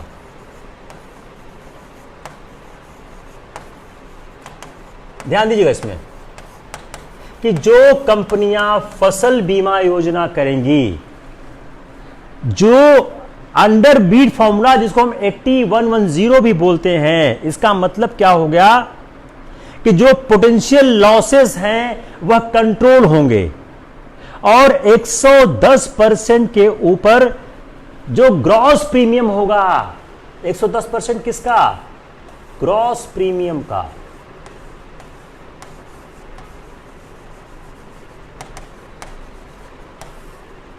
ग्रॉस प्रीमियम के 110% से ज्यादा का क्लेम इंटरटेन नहीं होगा। Got it? कि जो कंपनी फर्म हमारा एक बीमा करेगी उसको जितना ग्रॉस प्रीमियम प्राप्त होगा उससे 110% से ज्यादा क्लेम इंटरटेन नहीं होगा। इसका मतलब क्या होगा, जो इंश्योरर होगा will refund the premium surplus gross premium minus claim exceeding 20% of the gross premium to the state government. तो 80 और 110 समझने की कोशिश करिए। आई एम अगेन एक्सप्लेनिंग कि जो इंश्योरर होगा, जिस आदमी ने इंश्योरेंस किया है, इंश्योरर जिस आदमी ने इंश्योरेंस किया है, वह पूरे प्रीमियम के 80% के बियॉन्ड जो 20% होगा वह स्टेट को वापस कर देगा। आपने इंश्योरेंस किया, आप एक इंश्योरेंस कंपनी है, आपने इंश्योरेंस किया, जो ग्रॉस प्रीमियम माइनस क्लेम, ये क्या 80%, gross premium minus claim,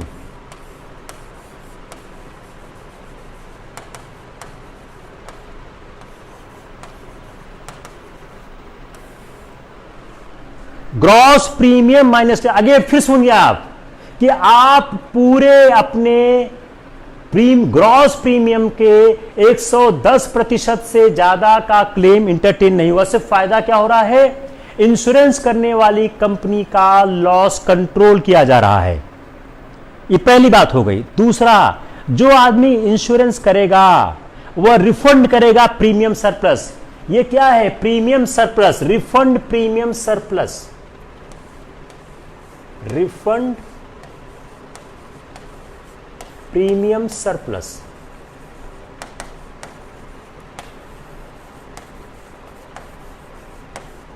refund करे premium surplus, it is the premium surplus, refund premium surplus. तो प्रीमियम सरप्लस क्या है, gross premium minus claim, it is the gross premium minus claim. जो refund surplus है, gross premium minus claim exceeding 20%, exceeding 20%। Got it, exceeding 20% किसका, gross premium का। इसका मतलब क्या है, state government has to bear the cost of any claim above 110%। अगर 110% के ऊपर कोई क्लेम जा रहा है तो कौन देगा, स्टेट गवर्नमेंट। इसका मतलब क्या हो गया कि 110% तक का क्लेम वह इंश्योरेंस कंपनी देगी, उसके ऊपर जाएगा तो वह स्टेट गवर्नमेंट देगी। तो जो स्टेट गवर्नमेंट है वो बियर करे the cost of any claim above 110%, किसका, of the premium collected to the insulate जो इंश्योरर है उसके लॉसेस को कट करने के लिए कॉन्सेप्ट लाया गया है। जो आदमी इंश्योरेंस कर रहा है उसके लॉसेस को कट करें, लेकिन higher level of claims rarely occurs, लेकिन हायर लेवल ऑफ क्लेम जो है बहुत कम होता है। तो जो हमारा 80 और 110 प्लान है, अगर in case the claim reaches 60%, अगर हम इसको और एक्सप्लेन करते हैं, लेट्स अंडरस्टैंड, अगर क्लेम रीच करता है, अगर क्लेम रीच करता है 60%, 60% ऑफ ग्रॉस प्रीमियम पेड,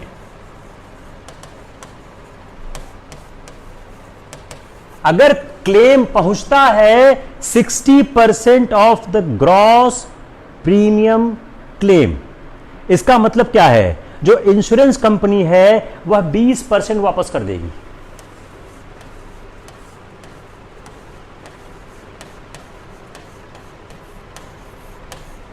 मेरा समझ आ गया होगा। 80-110 वही है कि अगर क्लेम 60% तक रीच करता है, जितने ग्रॉस प्रीमियम पे किए गए हैं, तो उसका असर क्या होगा, 20% रिफंड होगा। किसको होगा, स्टेट गवर्नमेंट को होगा।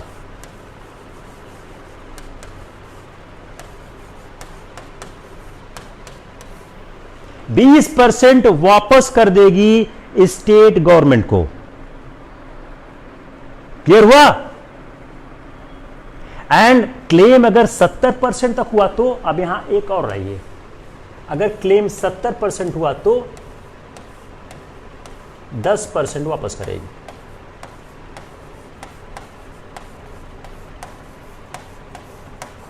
अगर 80% हुआ तो कुछ भी वापस नहीं करेगी।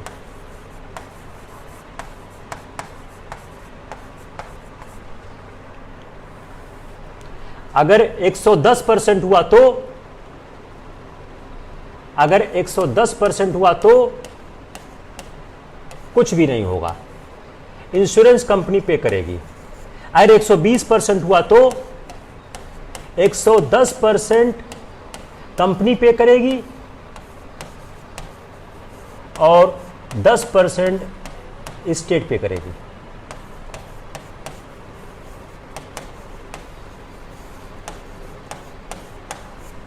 हो गया क्लियर? किसको क्लियर नहीं हुआ?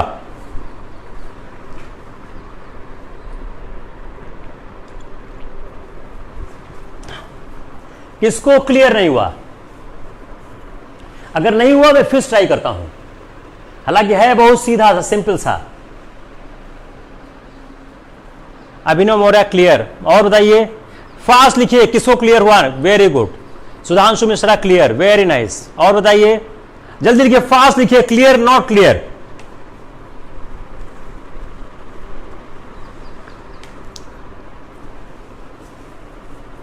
क्लियर नॉट क्लियर, यही लिखिए फास्ट, जल्दी लिखिए,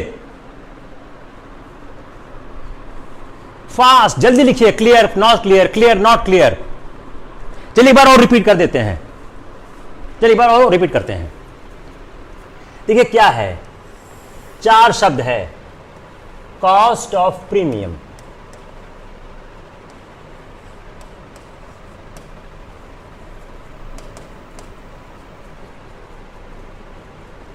कंपनी रिस्पॉन्सिबिलिटी,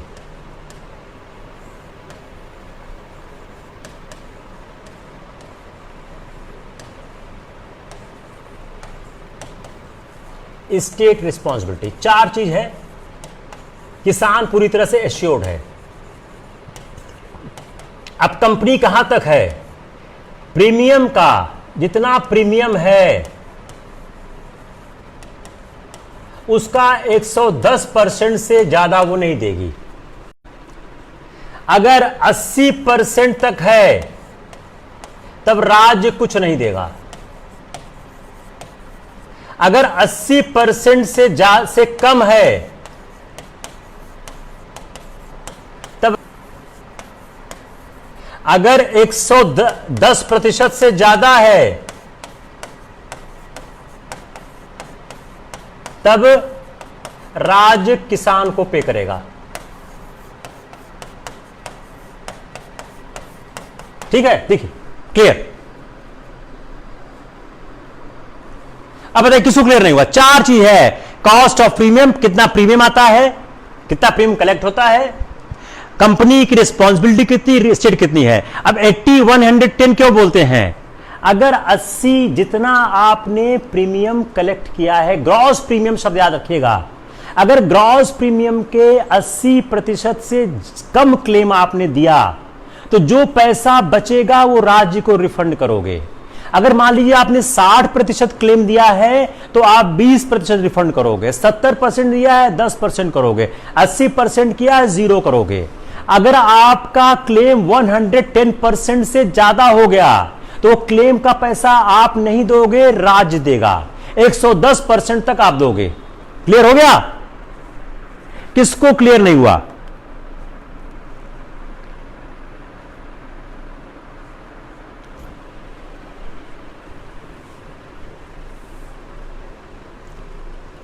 पढ़िए इसको, देखिए।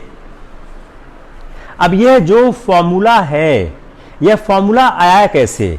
जो सेंट्रल महाराष्ट्र का जो बीड डिस्ट्रिक्ट है, थोड़ा सा हिस्ट्री बता देते हैं आपको और समझ आएगा। जो सेंट्रल महाराष्ट्र का जो बीड डिस्ट्रिक्ट है, वो बीड डिस्ट्रिक्ट में सक्सेसिव प्रॉब्लम आई 2 साल। जो सेंट्रल महाराष्ट्र का बीड डिस्ट्रिक्ट है उसमें सक्सेसिव प्रॉब्लम आई 2 साल। क्यों आई?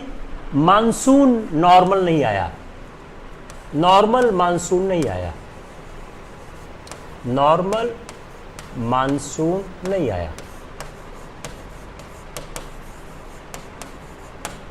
सेंट्रल महाराष्ट्र का 20 डिस्ट्रिक्ट है जहां पर 2 साल लगातार दिक्कत आई। ये 2018 में और 19 में 2 साल प्रॉब्लम आई, 18 में और 19 में। प्रॉब्लम क्यों आई? वहां पर नॉर्मल मानसून नहीं आया। जब नॉर्मल मानसून नहीं आया तो हाई क्लेम आ गया,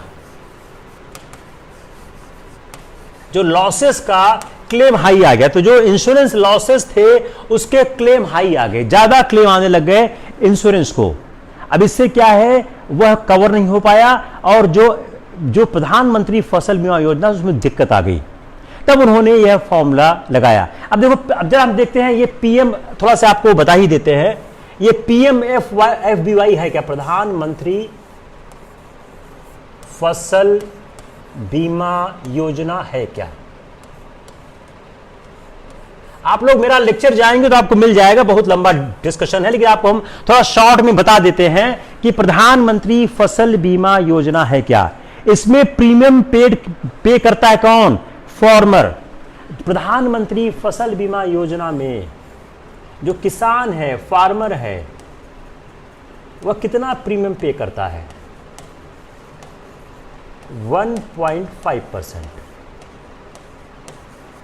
1.5% जो प्रीमियम है वह किसान या जिसको फार्मर बोलते हैं पे करता है फॉर रबी क्रॉप, रबी के लिए। यही सब सवाल आते हैं आपसे, गलत हो जाते हैं। 2% खरीफ के लिए। अब क्या करेंगे, आपके सवाल में रबी खरीफ में आपको फंसा देंगे। रबी का 105 लिख देंगे, खरीफ का 2 कर देंगे, दूसरे ऑप्शन में उल्टा कर देंगे। तो 1.5% है रबी के लिए, 2% है खरीफ के लिए और 5% है कैश क्रॉप के लिए।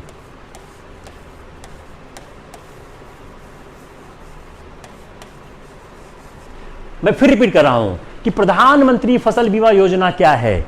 उसमें जो एक प्रीमियम पे होता है, जो किसका, जो सम इंश्योर्ड होता है, जो सम इंश्योर्ड होता है। मान लो इंश्योर्ड सम है 1 लाख रुपया,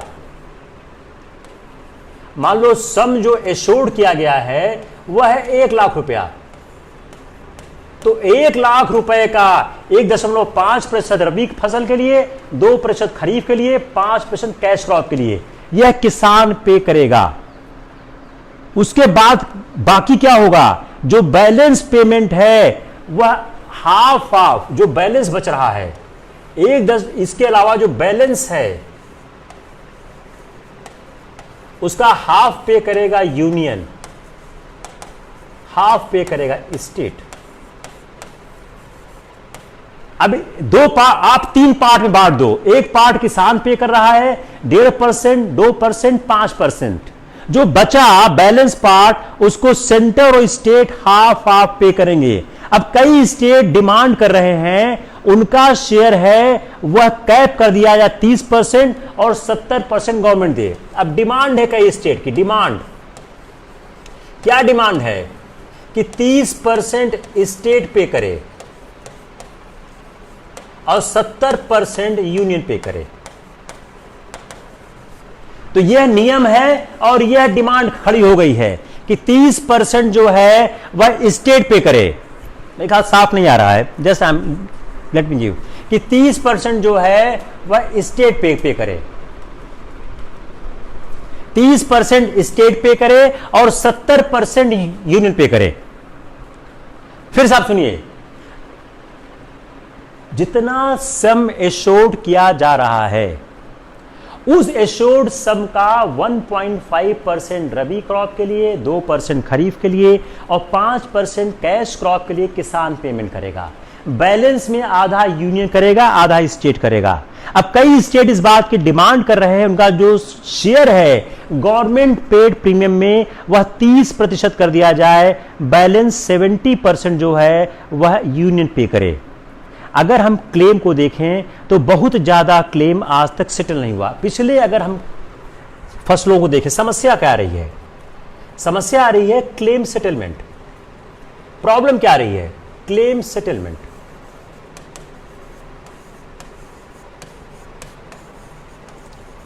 क्लेम के सेटलमेंट में समस्या आ रही है। अगर हम आंकड़ों को देखें जो फाइनेंशियल एक्सप्रेस ने आंकड़े निकाले हैं कि 1800 करोड़ रुपया अभी तक क्लेम सेटल नहीं हुआ है जो विभिन्न क्रॉप इंश्योरेंस लॉस के हैं। तो अगर इस गाइडलाइन को देखें तो इस गाइडलाइन को देखते हुए क्या करता है, सेंटर ने लास्ट ईयर फरवरी में चेंज किया गाइडलाइन को और अलाउ किया option of 3-year contract with insurance of the premium charge and cow in the crop insurance. तो लास्ट ईयर गवर्नमेंट सेंटर ने एक गाइडलाइन चेंज किया। क्या चेंज किया? Option of 3 years contract, option of 3 years contract. इससे फायदा क्या होगा कि एक साल सूखा पड़ता है, हर साल थोड़ी पड़ता है, तो एक साल सूखा पड़ेगा, एक साल नहीं पड़ेगा। तो अगर 3 साल का अपने ऑप्शन दे दिया इंश्योरेंस से on the premier charge on the crop consents, तो 3 साल का ऑप्शन दो, किस पे दो? इंश्योरर को, on the premier charge in the crop insurance. जो सेंटर जो सब्सिडी देता है उस सब्सिडी को, जो सेंटर फूड जो सब्सिडी बिल देता है to the extend of is the share so long as the gross premium level is to 30%। अब सेंटर क्या देता है? अब सेंटर करता क्या है? सेंटर करता क्या? अगर सेंटर को देखने की कोशिश करें तो सेंटर जो सब्सिडी बिल देता है किस एक्सटेंट तक, किस एक्सटेंट तक सब्सिडी बिल देता है? सेंटर किस एक्सटेंट तक सब्सिडी देता है? Gross premium level up to the 30% of sum assured. अब क्या किया है उन्होंने? इरिगेटेड नॉन इरिगेटेड किया है। 30% ऑफ सम एश्योर्ड। जितना आपने सम एश्योर्ड किया है उसका 30% नॉन इरिगेटेड।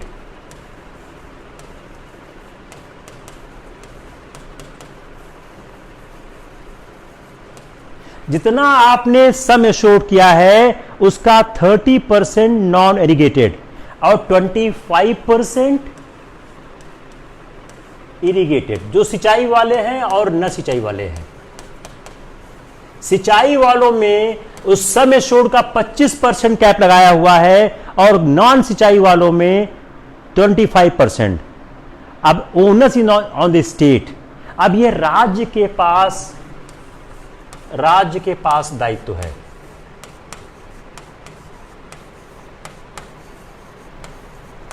अब सेंटर ने ये बोल दिया भैया मैं तो ये करूंगा। अब राज्य के पास यह दायित्व है कि वह इंप्लीमेंट करना चाहते हैं स्कीम को, even if insurance quote any premium is above 25-30%। इसके ऊपर भी अगर इंश्योरेंस कोट होता है तो राज्य के पास दायित्व है कि वह इस स्कीम को चलाना चाहते नहीं चलाना चाहते हैं। I am again trying to analyse this for you कि केंद्र ने किया क्या। केंद्र ने एक गाइडलाइन चेंज की कि आप 3 ईयर का कॉन्ट्रैक्ट ऑप्शन ले लो और उस पर इंश्योरेंस प्रीमियम चार्ज करो। अब सेंटर क्या करता है? जो प्रधानमंत्री फसल बीमा योजना का सब्सिडी बिल है, जो सब्सिडी बिल है, आप समझिए सब्सिडी बिल क्या होगा? जो सब्सिडी बिल होगा क्या? जो ये इसके बाद ये जो फिगर है, ये इसके बाद जो फिगर बचेगी वो है सब्सिडी बिल। इसके बाद जो फिगर बचेगी वो है सब्सिडी बिल। तो ये सब्सिडी बिल बच रहा है, उस सब्सिडी बिल का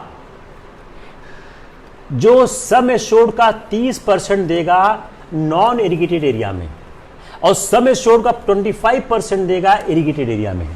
इसके बाद अब राज्य का दायित्व है वह इस बात का फैसला करे कि वह इंप्लीमेंट करना चाहता है या स्कीम नहीं करना चाहता है। अगर इसके ऊपर बिल जा रहा है तो अगर राज्य चाहता है कि उसको इंप्लीमेंट करना है तो इंप्लीमेंट करे और नहीं करना है तो इंप्लीमेंट ना करे। इसी कारण बहुत से राज्यों ने अपने को इससे बाहर कर लिया। My job is over now let me tell me clear हुआ या नहीं हुआ। मैंने जितना समझाने की कोशिश थी मैंने सब कर दी, बताइए क्लियर हो गया? किसको क्लियर नहीं हुआ बताइए, जल्दी बताइए।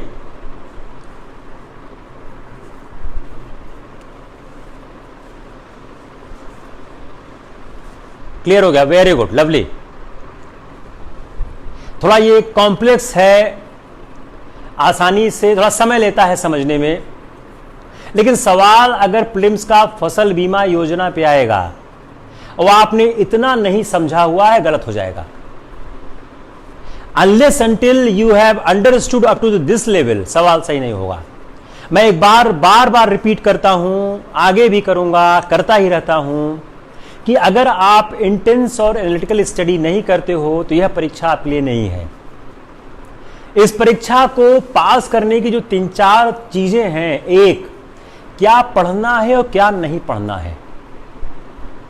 अगर आप 1 महीने तक वह पढ़ते जा रहे हो जो आपके काम का नहीं है, तो इस परीक्षा में कोई फ्यूचर नहीं है, कोई फ्यूचर नहीं है, क्योंकि आपने खराब कर दिया। Last point not clear. चलो लास्ट पॉइंट क्या है, दिस इज लास्ट पॉइंट,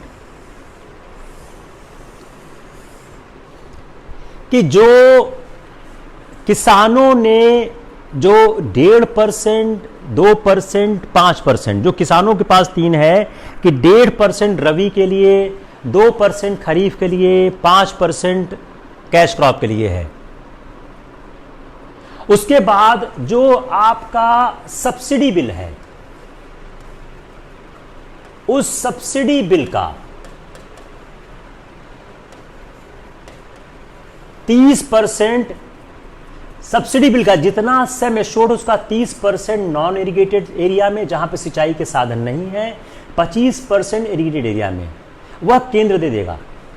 उसके बाद अब राज्य का दायित्व है कि जो फसल बीमा योजना बनाई गई है, उस फसल बीमा योजना को चलाना चाहता है, तो उस फसल बीमा योजना को चलाने के लिए वह बाकी अपना इंतजाम करे।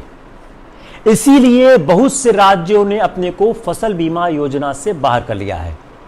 Hope it's clear? समवन सेड्स कि it is not clear.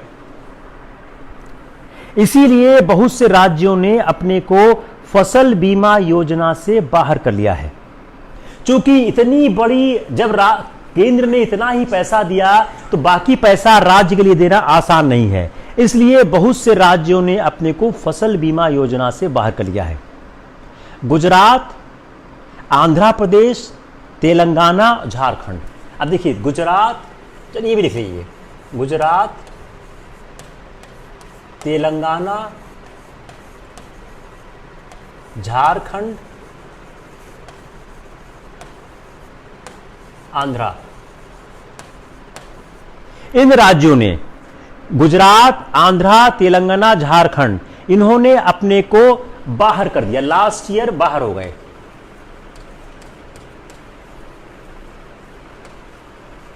Punjab ने कभी इंप्लीमेंट ही नहीं किया,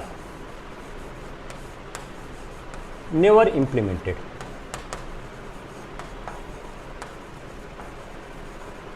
पंजाब ने कभी इसको इंप्लीमेंट ही नहीं किया।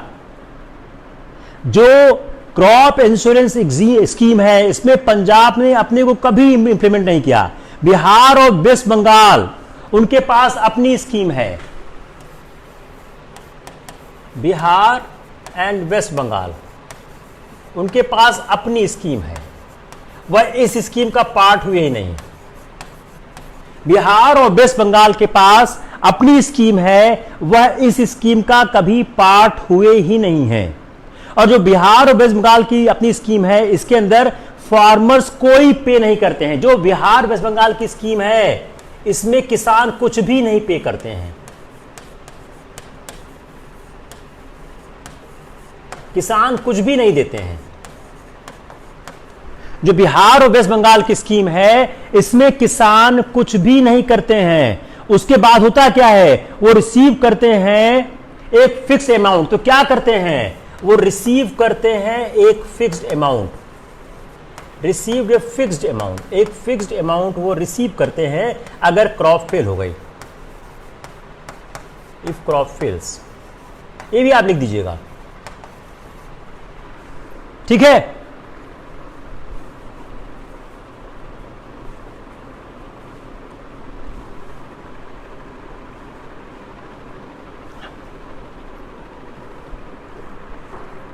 क्लियर हो गया। रोहित सिंह इसका अपोजिट होना था, अब रोहित सिंह क्या होना था तो अपने को पता नहीं है भैया। रोहित सिंह अपने को प्रोविजन बता रहे हैं, अगर डिफिकल्ट नहीं होता प्रोविजन, अगर डिफिकल्टी नहीं होती तो भाई वापस क्यों होता, इतना हंगामा क्यों होता, इतना मामला क्यों होता, डिफिकल्टी तो ही है। तो अगर आप देखें ये आपके पूरे नट्स, इसको भी आप याद कर लें कि कौन, देखिए गुजरात में केंद्र की सरकार है, गुजरात में जो सरकार केंद्र में है वही राज्य में है, लेकिन गुजरात ने, तेलंगाना ने, झारखंड ने, आंध्रा ने अपने को उससे बाहर कर लिया। जो पंजाब है उसने कभी इंप्लीमेंट नहीं किया, और बिहार और वेस्ट बंगाल के पास अपनी स्कीम है जिसमें किसान कोई प्रीमियम नहीं देता है, और जब फसल फेल कर जाती है तो वह एक फिक्स्ड अमाउंट क्रॉप पर रिसीव करे। ये भी सवाल अच्छा है प्रीलिम्स के लिए, ये भी अच्छा सवाल है। कोई समस्या किसी को, बोलिए।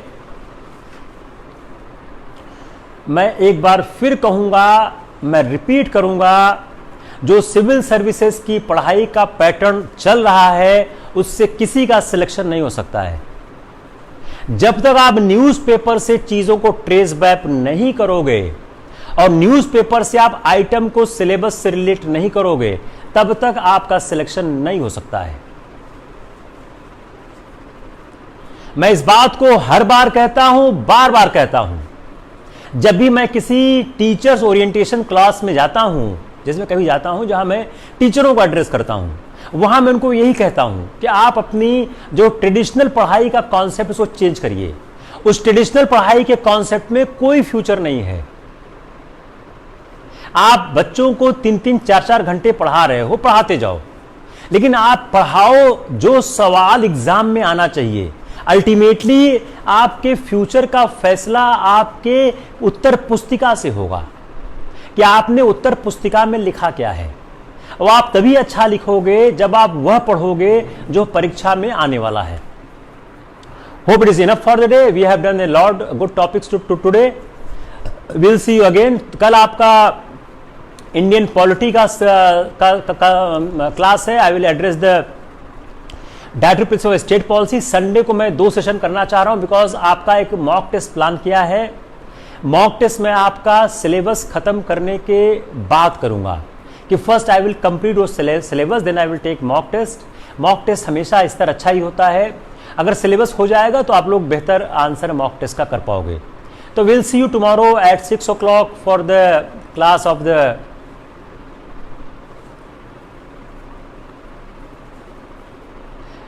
आप न्यूज़पेपर तो पढ़ना ही पढ़ना है। मंथली मैगजीन्स भी बहुत कुछ न्यूज़पेपर्स लिखती हैं, तो न्यूज़पेपर तो पढ़ना ही पड़ता है। बीना सिंह मंत्रिमंडल विस्तार का कोई ताल्लुकात नहीं है, आप एग्जाम से उसको बिल्कुल नहीं पढ़ना है, उसका कोई मतलब नहीं है। मंत्रिमंडल विस्तार से कोई सवाल नहीं आएगा। मंत्रिमंडल विस्तार से अगर कोई सवाल आ सकता है तो वह आ सकता है पॉलिटी में मंत्रिमंडल कैसे बनता है, मंत्रिमंडल बनने के कॉन्स्टिट्यूशनल प्रोविजंस क्या हैं, मंत्रिमंडल कैसे होता है। लेकिन मंत्रिमंडल का जो विस्तार अभी हाल में हुआ है वो आपके एग्जाम से कोई रिलेशन नहीं रखता है। वो सरकार के जो नीतिगत फैसले सरकार चलाने के हैं उससे ज्यादा आपके काम का आता है कैसे सरकार चलती है, संविधान कैसे बनता है। इसलिए कोई भी व्यक्ति मंत्रिमंडल विस्तार में कौन मंत्री बना, नहीं बना, मंत्री बनाने के पीछे क्या कारण था, हटाने के पीछे क्या कारण था, इसका कोई ताल्लुकात आपकी परीक्षा से नहीं है। तो उसमें आप लोग समय जाया न करें। होता नहीं कि जो एक अर्जुन की निगाह है कि चिड़िया की आंख पे हमको तीर चलाना है। अगर हम हिंदू, इंडियन एक्सप्रेस, दैनिक जागरण को हम रखें हायरार्की वाइज तो शायद मेरे ख्याल से दैनिक जागरण बहुत पीछे आता है। दैनिक जागरण से ज्यादा बेहतर आप हिंदुस्तान पढ़ें। हिंदू और इंडियन एक्सप्रेस में बहुत टफ चॉइस है, मुझे इंडियन एक्सप्रेस बहुत अच्छा लगता है। I prefer Indian express. Hindu में अच्छा पेपर है, you can use any paper. लेकिन आप एक जो दिल्ली का न्यूज़पेपर उसको पढ़ें, संपादकीय पढ़ने की कोशिश करें। देखिए, जैसे मेरे पास दृष्टि विकसित हो गई, धीरे धीरे कौन समाचार काम का है आपकी भी हो जाएगी। बस you start reading again again. जो मंथली बाजारू मैगजीन्स होती हैं उसमें मेजॉरिटी बहुत बेकार होती हैं, जो अच्छी भी हैं वो आपको न्यूज़पेपर से ही लिख के आपको देती हैं। तो न्यूज़पेपर आप पढ़ने की कोशिश करें, वो ज़्यादा आपके काम की आइए। मैं बाजारू जो मैगजीन्स चलती हैं, जिन सब का नाम आप लिख रहे हो, I don't want to take the names, वो सब आपकी बहुत अच्छी मैगजीन नहीं है। I don't appreciate. Yojana, Kurukshetra और डाउन टू अर्थ और वर्ड फोकस, ये 4 बहुत अच्छी मैगजीन हैं। इन मैगजीन को आप कंसल्ट करें। योजना, कुरुक्षेत्र, डाउन टू अर्थ और इंटरनेशनल रिलेशन लिए कहते हैं वर्ड फोकस। अगर आप राइटर वाइज पूछे तो अशोक गुलाटी बहुत अच्छा लिखते हैं एक्सप्रेस में, राजा रमन बहुत अच्छा लिखते हैं इंटरनेशनल रिलेशन पे, ये भी आप देख सकते हैं। वर्ड फोकस अच्छी मैगजीन है, नो डाउट अबाउट इट, आप इसको जरूर देखें। ये मैगजीन हिंदी इंग्लिश दोनों भाषाओं में आती हैं। I think enough for the day. Take care. I will close the session for the day. Will see you tomorrow at 6 PM.